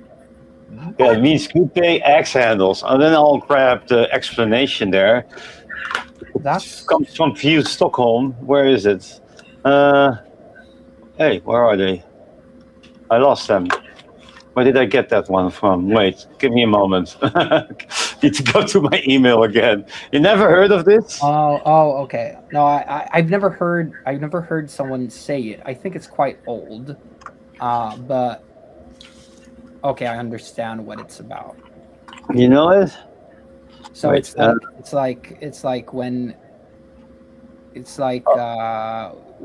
there's like a meaningless question, right? Almost right. It says good day axe handles is what you say to someone when they give an answer totally unrelated to the question. The story has that an almost deaf old man was making axe handles, and when a passerby says good day, he thought he were asking what he was making and answered with axe handles. Okay. It's probably too old for you to remember. Maybe it is. That's cool. I will start using that because that happens a lot. That you ask a question and someone answers something completely different. That is not. Hey, that's cool. We are learning you some Swedish now. Maybe the next one does ring a bell. Yeah. The hot sista potatis. Did I say it correctly? That's really close. Yeah. You have planted as potatoes. So what's happening here? You explain it. So this is something that you say when like it's a drop that makes like the barrel like overflow. So it's like when you have done something wrong, right? And this is the last thing that you're going to do, right? It's kind of confrontational. Like this is you're not going to do anything wrong. You have crossed the line. You're done. You're done by doing this. Like that's kind of it. Okay, let me butcher the next one. Smaken uit som baken de laat. Yeah. So, smaken uit som baken de laat. It's basically just like, well, either we think different, and that's okay. Or like we like different things, and usually it's like if I say that, oh, I really enjoy this, and you say like, oh, I hate that, and I go, well, smaken är som baken delad. The taste is like the butt divided. Yeah. Yeah, the direct translation is what makes it actually funny for us, right? Yeah. It's kind of funny for me as well because all these sayings, right, is so it's so like integrated into everyday speaking. So it's like you don't really think about. There's a couple more that comes to my mind now that I know that I've brought up before, which sounds ridiculous. Yeah, I think you already translated one previously somewhere in the conversation because we automatically translate that to English as well. Yeah. We'll see if it comes up. We'll see if it comes up. Ingen kopa isen. The little translation is no cow on the ice. Yeah. Why do you say this? That's basically no worries. It's it's basically no worries. Like you spill some tea on the table when you're a guest, and you're like, oh, oi, and there's like Ian Kope said, it's no danger, no harm. It's okay. No harm done. Worries. No harm done. Slang die hij vangen, throw themselves into the wall. Yeah. So this can be used like in two different occasions. Either like get out of here, or like it's like that, you know, like somebody says something that's unbelievable. Get out of here, like, you know, you don't literally want them to get out of there or like throw themselves into a wall. It's kind of like, yeah, like it's shocking in one way, or it's like get out of here literally, like fucking, like if somebody is like, oh, I want to do this, and you're like, släng dig i väggen. No way. Get out of here. Like that's kind of it. So that would probably be the most direct translation of like the meaning of it would be. That's like, get out of here. Now I left out the translation. It's up to you, Linus, to do the translation. Okay. Yeah. So that means round under your feet, and that is basically saying that you're drunk. Yeah, you're shit. Otherwise, shit face. So you're round under your feet because you can't keep balance. So that's usually more like used as like tipsy.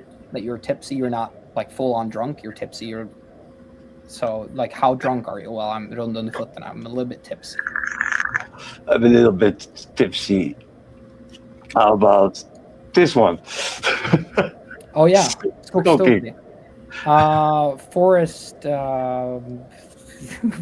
What do you say? Like, crazy. Forest crazy. And that's like the highest amount of crazy, like angry crazy. Like you're so angry that you're like fucking, like you're fuming. Steam coming out. Yeah, exactly like that. Which I don't know why we call it that, like forest crazy, but I think it's like just. I guess there was one Swede living in a forest and he was going mental. You know? Yeah. I don't know the reason, but that's like the highest amount of angry. Glad up till Tandana. You look surprised for this one. Well, usually this is kind of generational, I think, but klädd upp till tänderna basically means that you're dressed up till your teeth, which is basically that you're in your finest attire. Finest attire. So you usually used in kind of a negative light, that maybe you're overdressed, right? But it's like you're dressed up to your teeth. You have your nicest suit on, but I don't think that you would use it to say that somebody looks good in it. It's more like, oh, you wore a tuxedo to the cinema. It's like Yeah, like you're overdressed, something like that. Yeah. So if a military guy like brings too much guns, you might say this. He's dressed up to, he's armed up to his teeth. yeah, that's it. That's kind of it. Right? Here we go. Skaget I brevladan. I don't know if I say it correct. Yeah, skägget I brevlådan. It's beard in the mailbox. And usually you say that you fastnat med skägget I brevlådan, which is stuck with your beard in the mailbox, or The little painful. which is basically that somebody catches you in the act. Yeah, it's like similar like the saying like caught with their hands in the cookie jar. Exactly. So skägget I brevlådan is more like, I think it's probably from, if you're stealing out of someone's mailbox or something. But it's kind of like you're caught in the act.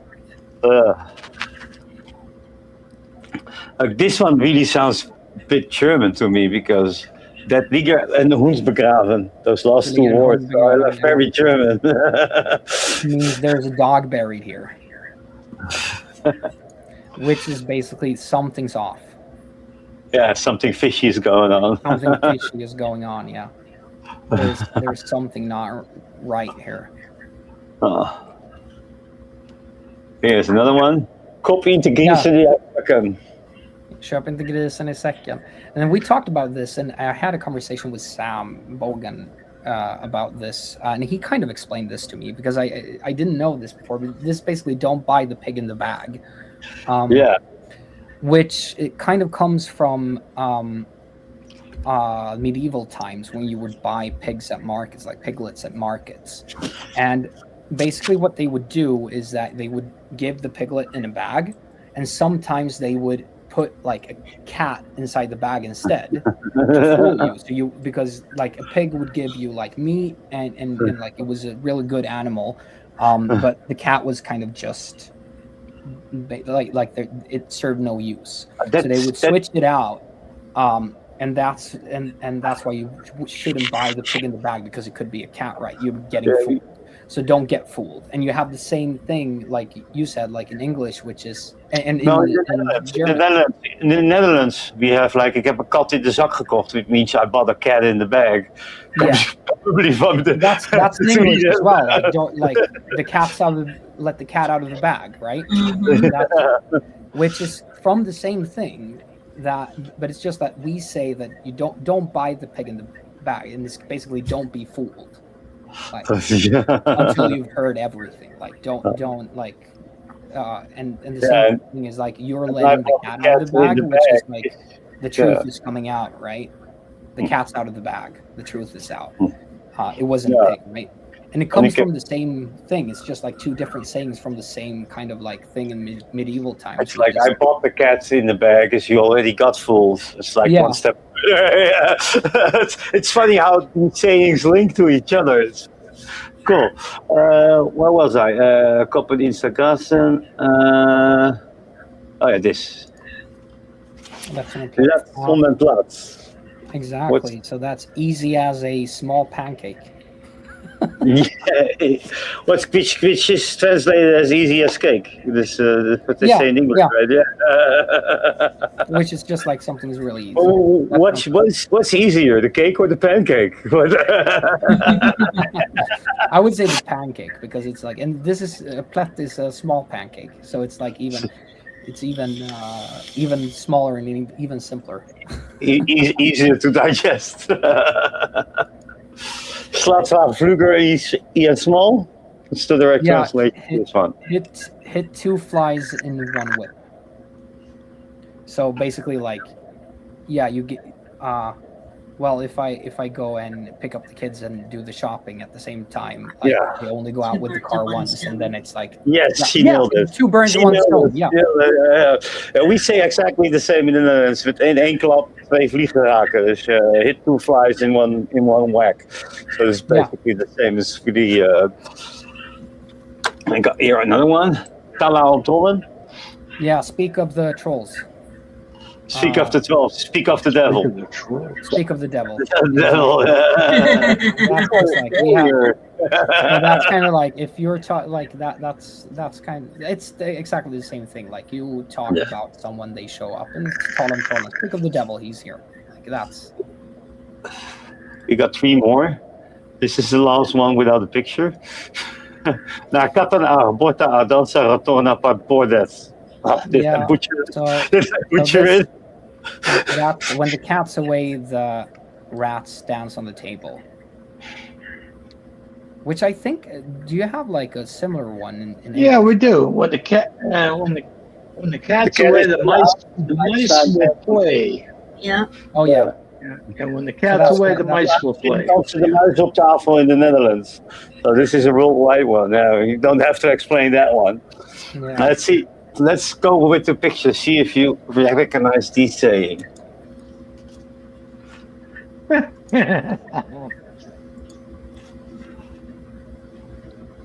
You recognize it, Linus? Which I saying is don't. this? What could You it see a devil on the wall.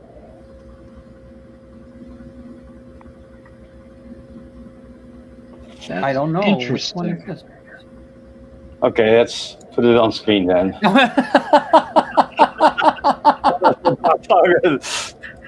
You don't That's know funny. That's funny. Yeah. It's You do just- know it. I think the reason why is that so fan is a måla fan på väggen. Fan is a curse word, which I think has it's just like a curse word right now. So you don't think about like what the meaning of the curse word is, which is basically devil, but it's so far like it's so commonly used as just a curse word. So I didn't even think about that as like the devil. And it basically says like paint the devil on the wall. Correct. Which is kind of like how would you explain it? It would be like Go too far, right? yeah, it's more like you're kind of worried about nothing. Like you're making it out to be worse than it is. A mountain out of a molehill. Yeah, exactly. Exactly. I would definitely guess that you would guess that one. and also it's kind of used as well as like you preemptively taking the think the worst preemptively also Yeah. that you're not going to paint please don't paint the devil on the wall like that's kind of like it as Okay. well. Like Now, maybe you have one more chance getting one by picture. oh yeah, I got this one Definitely. right away. yeah, this one. Yeah. Yeah. Yeah. Here's the words. Ja, skita i det blå skåpet. This literal translation is shit in the blue cabinet. Yeah. So it's usually used in like a past tense, like you've shat in the blue cabinet, which is basically like you fucked up. Like you fucked up bad. You done it now, right? And this is kind of funny because it's such a weird saying that like you sat in the blue cabinet. So I looked this up like a couple of years ago, and the reason why was also like back in the day before we had running water toilets, like the high class of people that didn't have that, like their toilets outside, that actually had like they used to have like toilets in their bedroom, which was usually a combined cabinet, which was like one blue cabinet, and then there was like a white cabinet. And in the white cabinet you had like the potty, or like the toilet, The shit bucket. The shit bucket. yeah, that was usually the white cabinet. And in the blue cabinet you had the bed linens. So when you say like you shat in the blue cabinet, you went in and you took a shit inside of the linen closet. with all the bed sheets and stuff like that. So that's kind of like you fucked up beyond. That's the reason why we say that. But it's a really funny saying. You shot in the blue cabinet. Yeah. You're happy we included that one. But that's it for the questionnaire for Linus. Actually, we're already running long, and we don't care. We're enjoying ourselves. We're gonna do some liquid mixing with Brian. Oh yeah, definitely. You're curious what Brian will cook up, Linus? Yeah. Well, he's already setting up. I didn't even roll the bumper yet. Roll that bumper. Oops, wrong one. Where's the one? There's one. It's perfect. Welcome to Brian's DIY e-liquid mixing. Whee, there we go. There you go. So today's recipe, Vic, if you could pop that up. Yeah, on it. Yep.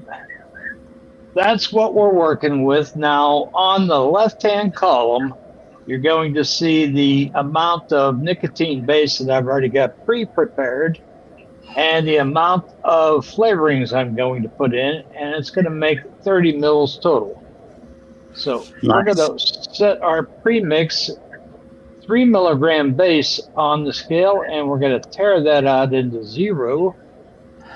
I'm going to start with the lemon, which is going to be 0.85 in the one column, but it says 0.86. So I'm going to leave it at 0.85. That seems like it's that's a good start. Maybe some inspiration for you, Linus. On the side of Puyuki, like we actually run the only DIY website here in Sweden where we sell concentrates and flavorings to keep the DIY look at that! I got market it on alive. 0.6. Is it a big market? That's why we kind of like took the initiative to like launch the DIY website, because it's not profitable. But since we already have an entire lab full of flavorings and stuff like that, we can kind of make it work. So just to like keep the DIY scene alive in Sweden, we put that up and made sure that people can still get a hold of their DIY mixing stuff inside of Sweden. Which flavor are you adding? And you didn't talk. Right. Yeah. Right now I'm doing peach. So I got 1.50 on the grams on the peach. The first one I got nailed right on the head. Hey, look at that. That's 2 in a row. Now we're going to move into our pineapple. Now, these are all natural flavorings, Linus. I don't know if you guys do a mixture of natural and artificial, but I like to stick with the naturals. That's the low C, right, you're using? Yeah. On the sheet, and that's easy for me to get because it's an American company based out of Florida. So I can order easily out of that. So I got 1.20 coming up on this. Very close. That's 1 point. 1.8. Now, it's no big deal if you run over a little bit less because you're never really going to tell the difference anyways. But that's basically ELR, e-liquid recipes. Yeah. And they're not perfect because they don't really recognize that I'm using a 50-50 mix or a 40-60 in this case. So once I add my flavorings and all that, then we're going to break it down closer to a 50-50. Is this the super sweet? Yeah, we don't need a whole lot on this, the sweetener. 0.23, yeah. You're almost there. One over it. Yeah, it's not bad. Not too shabby. Yeah, just the name, like the pineapple peach lemon refresher, sounds something like you spray in the toilet after you take a shat. Just the name, Linus, don't ever call one of your liquids like that, refresher. Oh boy. So we have the Recoil R3. I'm already re-wicked on it, reusing the coils, which is great because Grim Green did a great job making this. And it's just perfect. And I got that sitting on top of the Lost Vape Centaurus P200. So it's a potentiometer mod, and which happens to be one of my favorites. Now, sans the fact that I don't have what Mr. Bick has is the custom potentiometer mod. Right, Mr. Bick? You're talking about my Hexome? You got it. This one? So, yep. I'm doing more of a poor man's Hexome.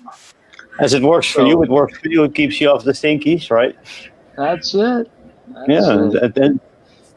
And because it's cheaper doesn't mean it's anything less. It Right. Let me switch back to my original camera. Oh, but look who we have here. The There we Gentleman Crackers channel. How you doing? Oh yeah, the Gentleman's Crackle channel. How we doing, sir? Hello. Turn this Thanks, baby Steph. on. And we're going to give it a hit, which I'm going to guarantee you it's going to taste pretty darn good.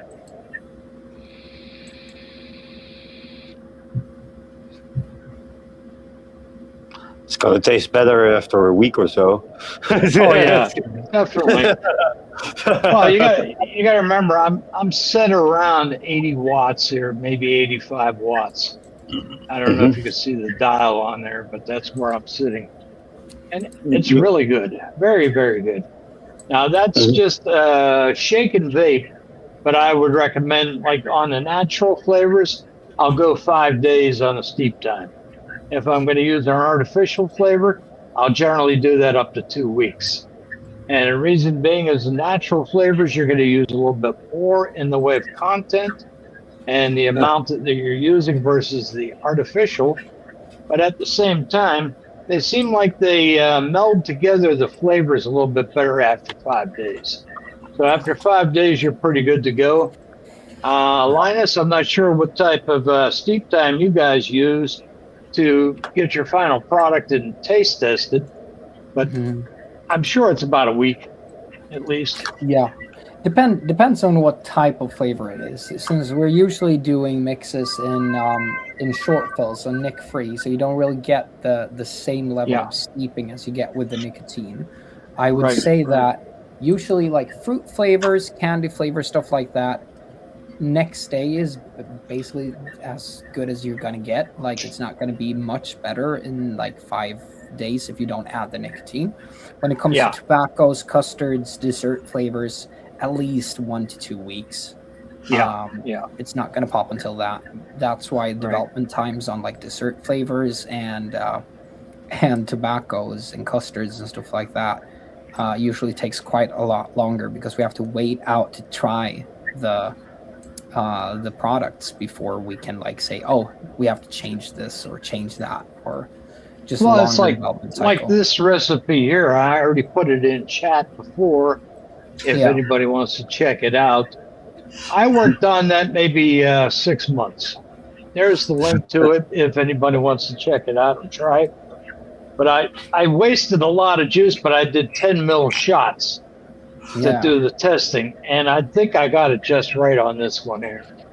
So yeah, it's a good mix. If anybody wants to try it, of course you can use any flavorings out there on the market, whether artificial or natural. You don't have to buy the Delosi one.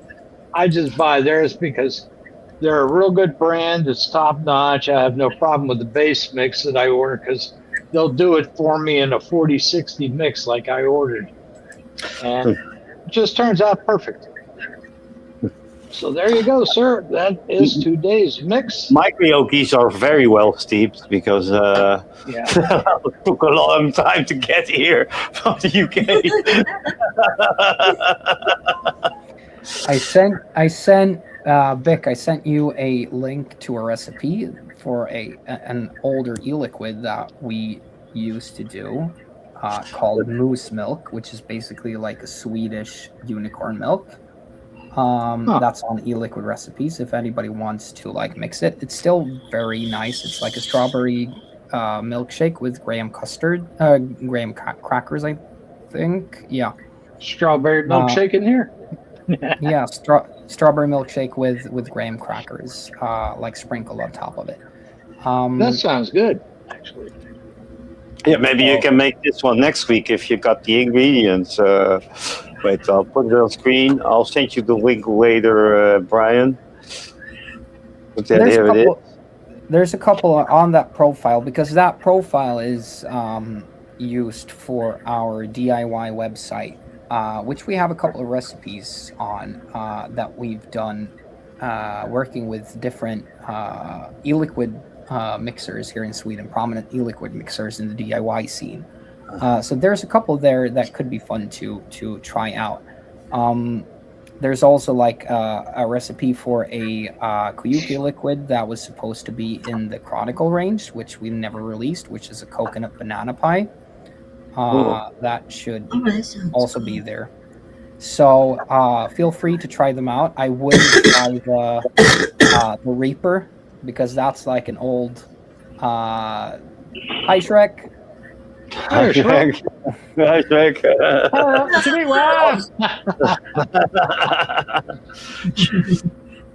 It's like a super mental blast. It's like a. It's like Linus, you could admit to this the same way I am.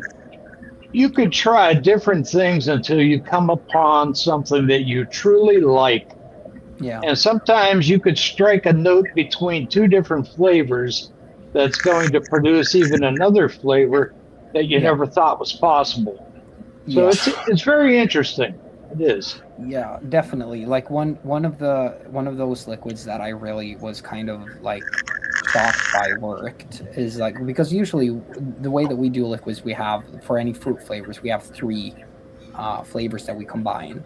So it's usually like cherry, peach, lemon, and watermelon, pomegranate, something. It's always 3.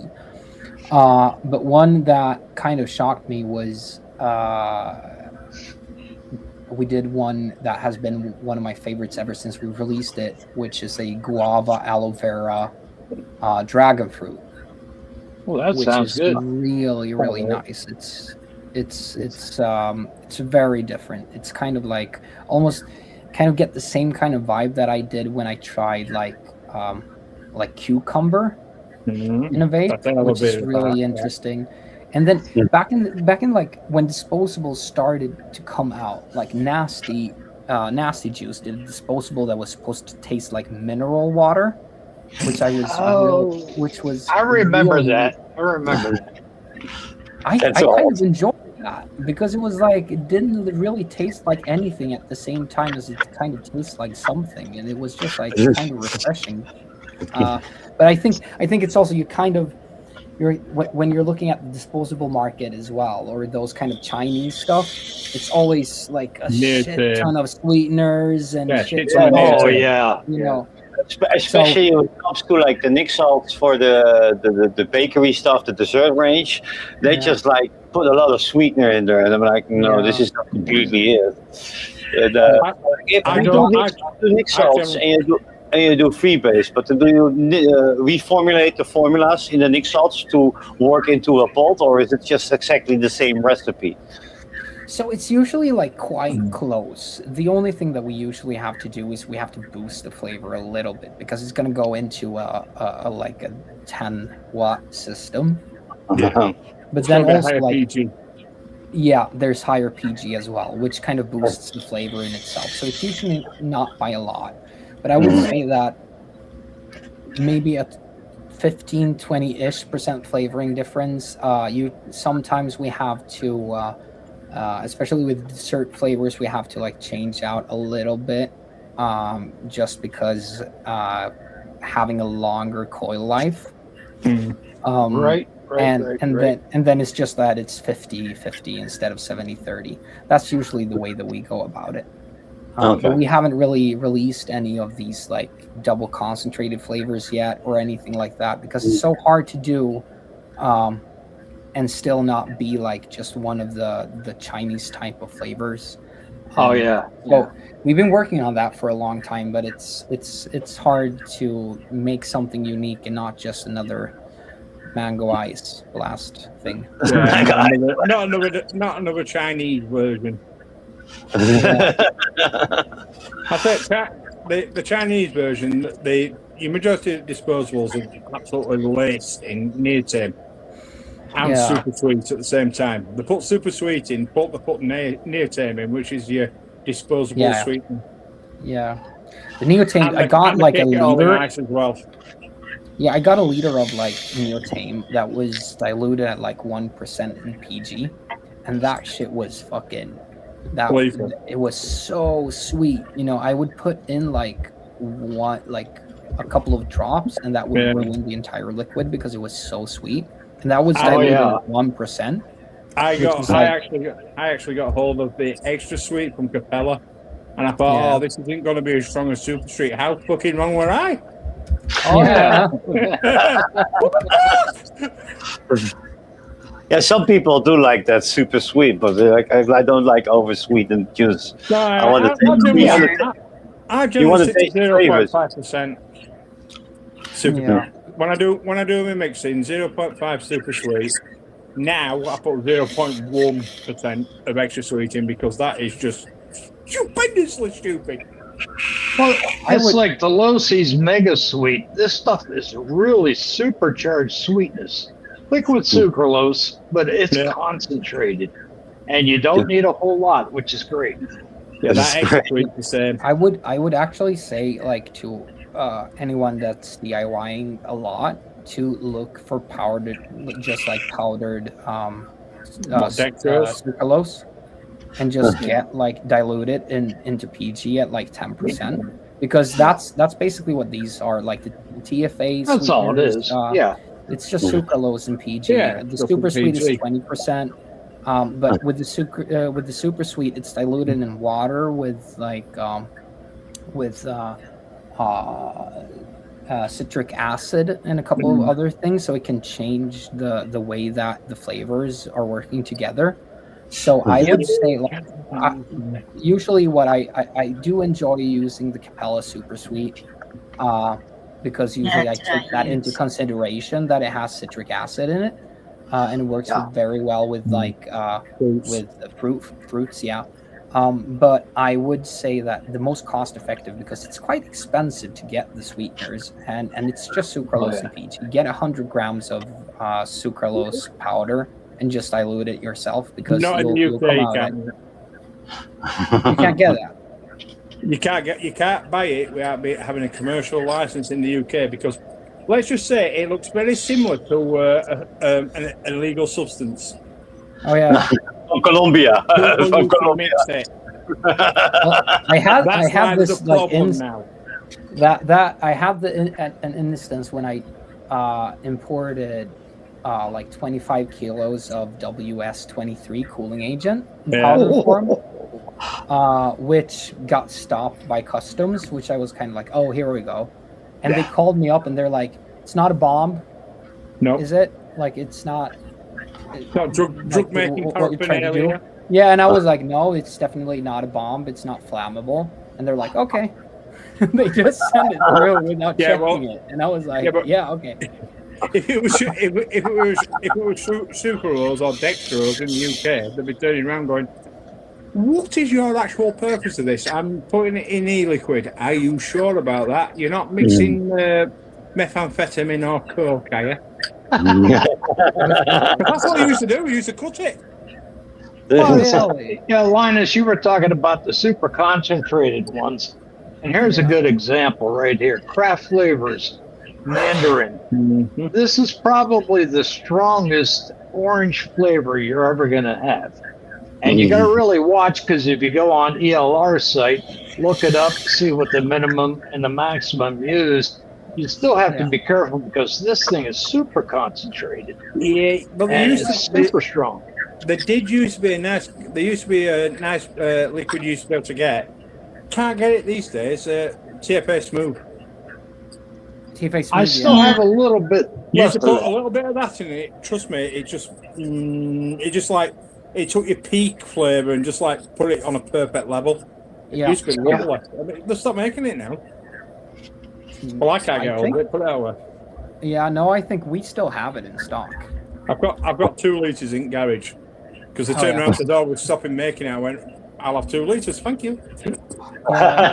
No, I think Never go off. it's Never really goes good. off. It's like the like Flavor Art does a couple of these kind of like Yeah. additives as well. That is like the MTS Wizard and a couple of these that are really good.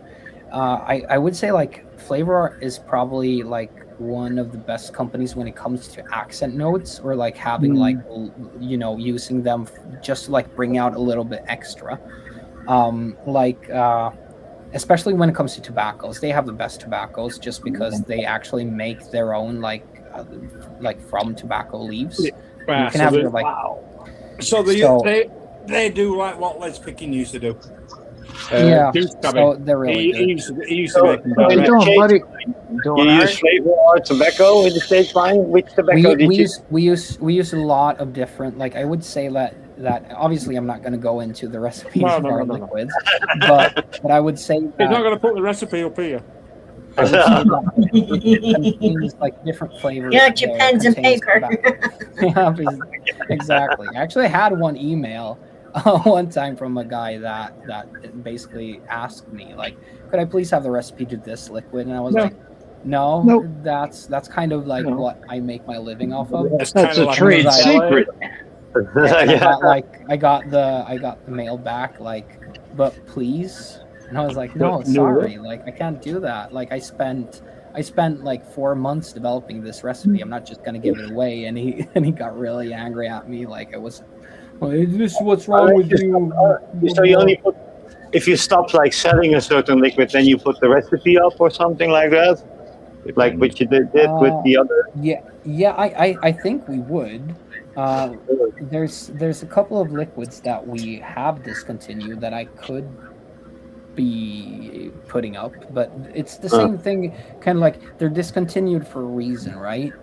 If somebody reaches out and say, oh, this discontinued liquid, it was my favorite, I really enjoyed it, could I please have the recipe so I can keep on making it, I would give it to them. Yeah, But post it online is kind of like, we discontinued it for a reason. I don't maybe take pride in it anymore if it's like a flavor that I did. Yeah, or when we maybe were it wasn't starting selling out, as you know. well. So I'm not gonna put it out there in that way. But if somebody like shoots me an email and says, "Oh, I really enjoy this flavor. I can't get a hold of it anymore. Is there any way that we can like?" Yeah, of course. Yeah, I'll Yes, share sir. it. 2 of mine are There's on no- NDAs. Yeah. So The There's- one I sold to Flavor Boss in 2017 is on NDA, the Stripper Reborn. So when they stop selling it, they delete the recipe. Nobody's allowed to talk about it. I'm allowed to make it still. And the one that I did with Jane Shy Tots, well, me and Jane know each other personally. So once that recipe goes, I know for a fact she won't dish it out, and I know for a fact I won't dish out her part of it as well. That's the way it is. Kuma, dude, like that's still selling, dude. I can't give you the recipe for that. give me like. Give him 6 I'll hook years. you up. Yeah, Give it 6 years, it might release it then. It might have made a version 2. Let's Is go. that or, a good sum of money.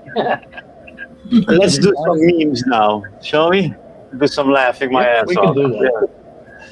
Did you get mine?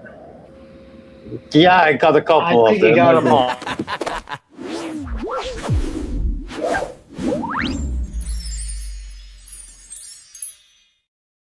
There we go to the media assets. Let's go dig onto the top there. And yeah, here's the first IKEA one. IKEA! I like that swear one. IKEA has been put on this earth to murder people.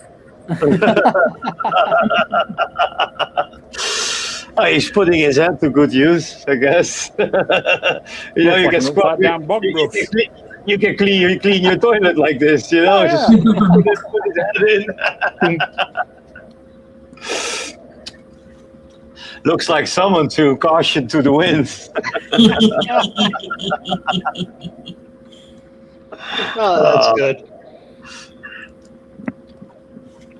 Did you know that there are more airplanes in the oceans than submarines in the sky? Well, that's obvious. That's kind of obvious, right? Hey, I looked up corny jokes this week, so you're going to get a lot of corny, cheesy ones. Nothing wrong with that. Cheryl is my biggest supplier for the beeps, though. I got one from Hunky, and I did some searching online as well, and Shrek, of course, as well. So I have to do a lot of how can I say, editing. A large truck full of wigs and toupees crashed and spilled over the freeway today. Police are still combing the area. If it said motorway, you won't find a copper. What's the difference between bird flu and swine flu? One requires treatment and the other requires ointment.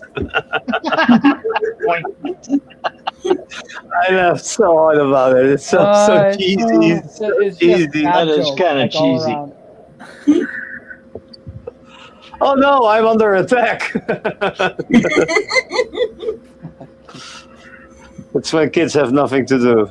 Here's another IKEA one. I got a blueprint That's of right.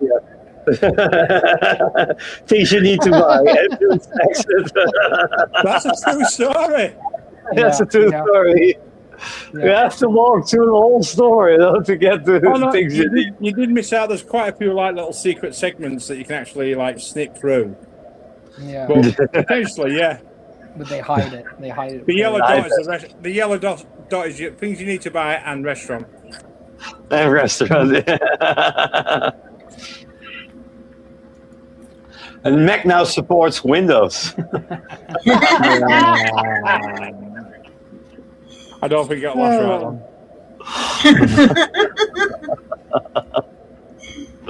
Come on, you two. It's past your bedtime. Past your.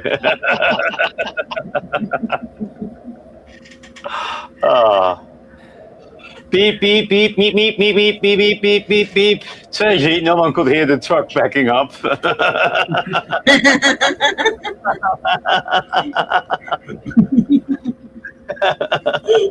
Beep, beep, beep.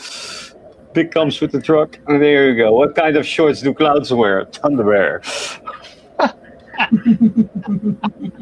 That's cheesy. That's a little I weak. told you, I looked up a lot of corny, cheesy jokes.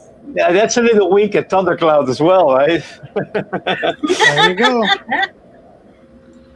Am I a good mother, Susan? My name's Amy. I guess not. Happy Mother's Day. Mother's Day. Happy birthday. Are you going to sing happy birthday? I like to, but I'm a little hoarse. Everybody at pub today have been very little hoarse from shouting at the telly last night. Yeah, I'm happy I didn't see this on my way to Birmingham in the airplane. It won't surprise me with your sense of direction. The only bloke I know that comes out of Birmingham and I see these young girls wearing sailors' outfits. Shall I follow them? No, yeah, but no. I was following the butt cheeks. Here, Van Gogh. That's a bunch of Van Gogh, yeah. Instead of Van Gogh. Here, whoever came up with this switch button deserves a raise. There should actually be 3 switches on the one on the left.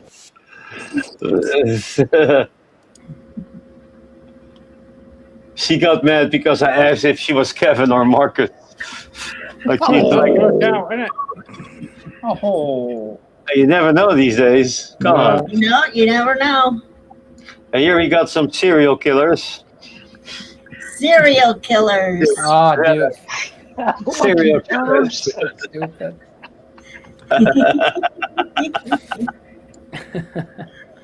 When the barber says, "Trust me."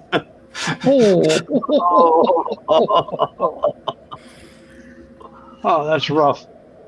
Oh, look at this one. Here's to you, Mr. Pool, inflatables designer guy. You could have put the blowhole everywhere. They put it down by the belly.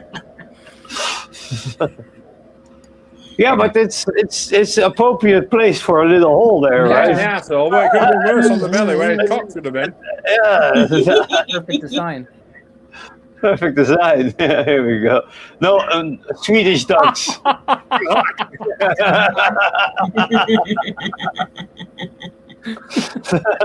do remember that stupid. Swedish fish liquid. Hey, it's a Swedish one. I think I can put up that That was one. really funny. I thought that was really funny, at least. Crack. How do you know if your Swedish fish Oh, liquid's ready? Because it'll turn pitch yellow. Okay. How do you pronounce that, Linus? Kvak? Crack. Kvak. Okay. They had the dog one too. I don't know if I put that one in there. Every time I get my ducks lined up, one fluffy dumbass waddles off and races hell. Unsupervised and proud of it. I'm proud of it. I spent weeks in the woods and didn't see anything, and this dude is chilling in someone's front yard. Moose.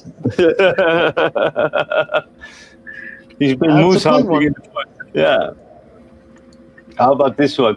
When you hit a pothole and the check engine light goes away and the radio starts working again. Yay! Welcome to the UK. Welcome to the UK. What's the difference between a dead joke and an athletic rabbit? One's a bit funny, the other one's to fit money. Dude, stop. I'm sorry. Thank you, Cheryl. Here's one for the gamers. Don't claim to be a gamer if you never spend hours on this console. Oh, I used to have I remember playing that when I was a little kid. Dude, like I remember those. I haven't seen one of those in years. And then last Expo, we were at like the arcade. That's in the like shopping mall beside the NAC. Oh, yeah. And I got one of those. And it turns out Sana, my fiance, she's mentally like it's crazy on how good she is at that. Like I don't like 3 seconds she'll have everything like lined up. It's like when you look at one of those children that do the Rubik's Cube Rubik's really Cube, fast. yeah. That's Yeah, her with yeah, one of yeah. those. Yeah, it's crazy. I That's couldn't her for my super life. skill. Nice. Yeah. That's her superpower. And of course, doing art, of course, but Yeah, that as well. that is all. Look at that drunk guy. Who is he? 10 years ago, he proposed to me and I rejected him. Oh my God, he's still celebrating. It's so glad. He's so glad. Generation X. The last great generation before all pussies were born. Hey, I'm born in 1981, Cheryl. What up with that? I'm also To 85. Gotta toughen up. It goes up to 85. I think it's 1965 to 85. Yeah, I'm with I'm Shrek on this 69. one. I was 76, so I'm well in it. My wife just told me she's accidentally used my deodorant. She said she can already feel herself going deaf and that she hasn't been able to find anything all morning. It's not just a deodorant. Oh, Oh, it's her being nag all the time makes you deaf. But then I think it's the deodorant. Safer. My husband kept calling out to July in this sleep last night. I hope you quizzed him about when he wakes up. He didn't wake up. Yeah. She killed him. Pillow smuggler.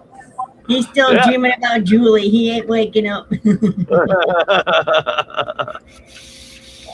Look, a couch.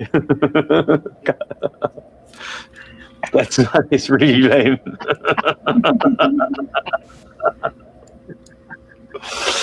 Non-alcoholic beer is like going down on your cousin. Sure, it tastes the same, but the shit ain't right. That's true. So Same true. with Bud Light. that one was really good. That Same nailed with the Bud spot. Corny cat joke. Where did the cat go after losing its tail? The retail store.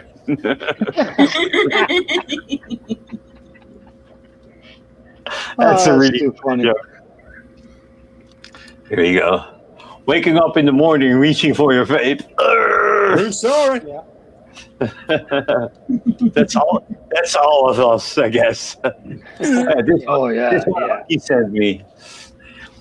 Me and my husband wanted to spice things up, so I agreed to go to the pub separately to relive our first date. I walked in and saw him and sat on the table and asked, "Is this seat taken?" And he said, "Fuck off, I ain't falling for that again."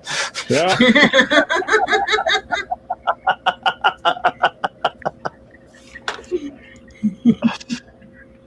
Sweden built a smart machine where crows trade trash for food, turning these clever birds into city cleaners. Are these things real? Yeah, Are I these see one things? of those. Yeah, Yeah? Does it work? not really. But for some, like crows are kind of smart in one. They're very they smart. can learn it. They can learn it. So But you have to learn it first. Yeah. Ravens are understand even smarter. That's why UK has a lot of ravens. Yeah. Oh yeah. Is that to compensate with the population? Leave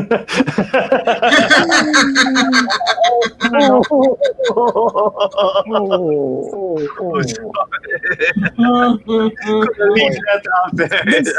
This coming from the bloke who got lost from fucking Birmingham Airport going to Premier No, Inn. I got there eventually, but it took the long way around. Actually. I still got there. You know?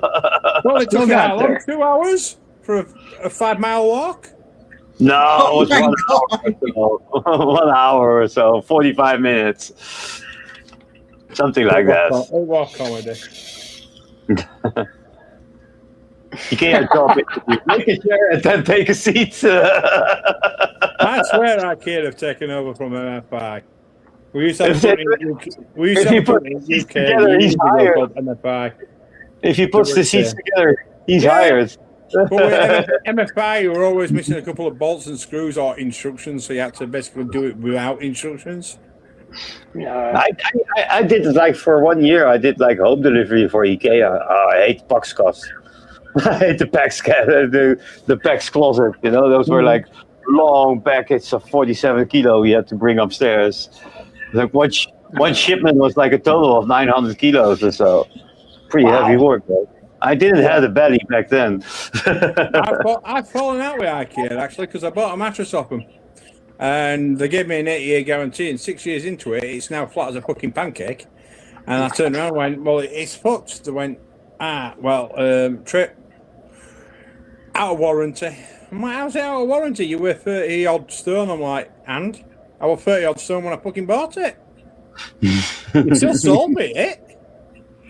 So I'll have to go out and buy another mattress. When the Swedish exchange student speaks his language and the furniture starts assembling itself. Ouch. Ouch. Today, a miracle occurred in IKEA. Somebody could walk again. Oh. Yeah, once he'd walked around IKEA, he realised he didn't need the fucking crutches. It did take him 3 days to get around it. I probably like, fuck it, I'll walk. He got to the bed section and went, "Oh, fuck it, I need to sleep." Take a nap before you finish. Awesome throne.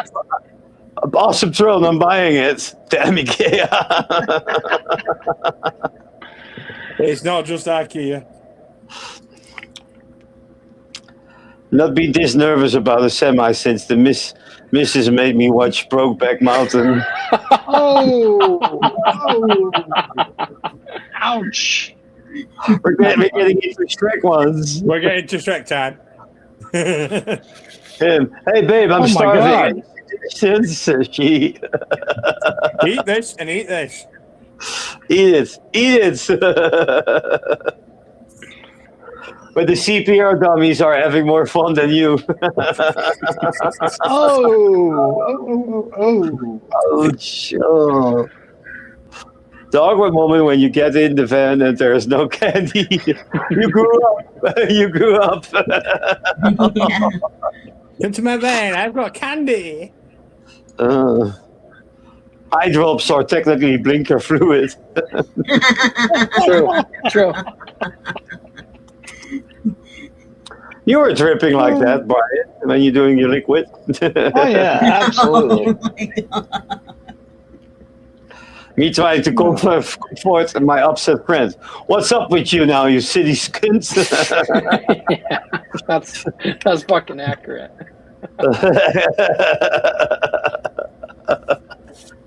I told her it was big, but she didn't believe me. Oh. Ouch. Welcome to the world of Shrek. When the water fountain is broken. Fuck, dude. So wrong. These are the mild ones. When she says, "Want to taste my milkshake?" and you're not sure one of the three she's talking about. That's just wrong. One starts the bike, the other starts the dishwasher. Fuck, dude. Whoa.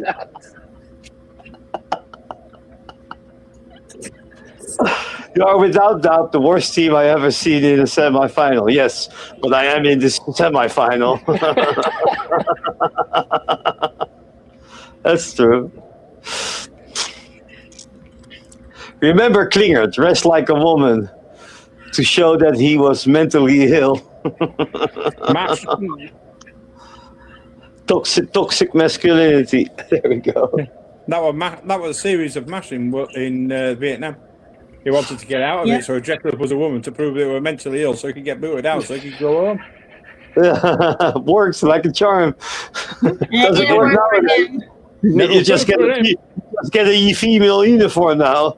No, kept him as the secretary. Woman in critical condition after finding out she might have been wrong. Oh. When you fought over titties and now you're both in timeouts.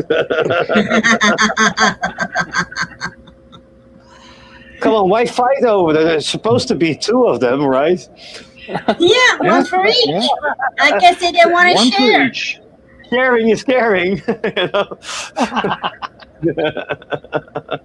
Took my wife to Subway today. I asked the girl to make me a sandwich. She said, "No problem." I turned to my wife and said, No, how motherfucking hard was that?"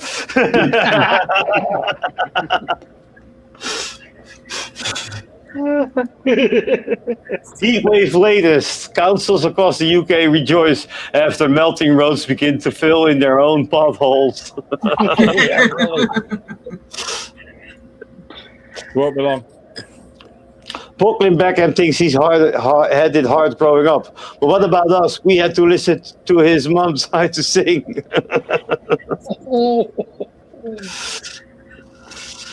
Ouch. I'm just gonna open this kitchen door. The fuck you are. Yeah. Okay, open your twat. Yeah, cling, cling, cling. It's exactly that utensil that does the fucking blockade there. Yeah, exactly. Yep.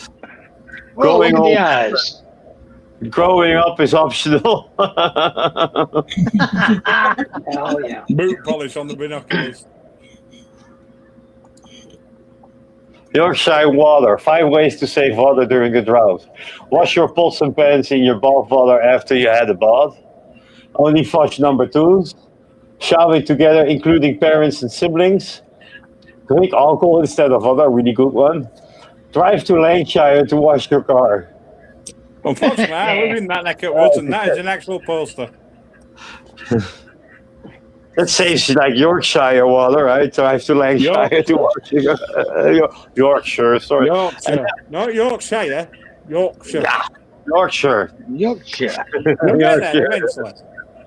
Yeah, one day when I grow up. That's like pronouncing Worcestershire. Yeah. Worcestershire. And that's it for the.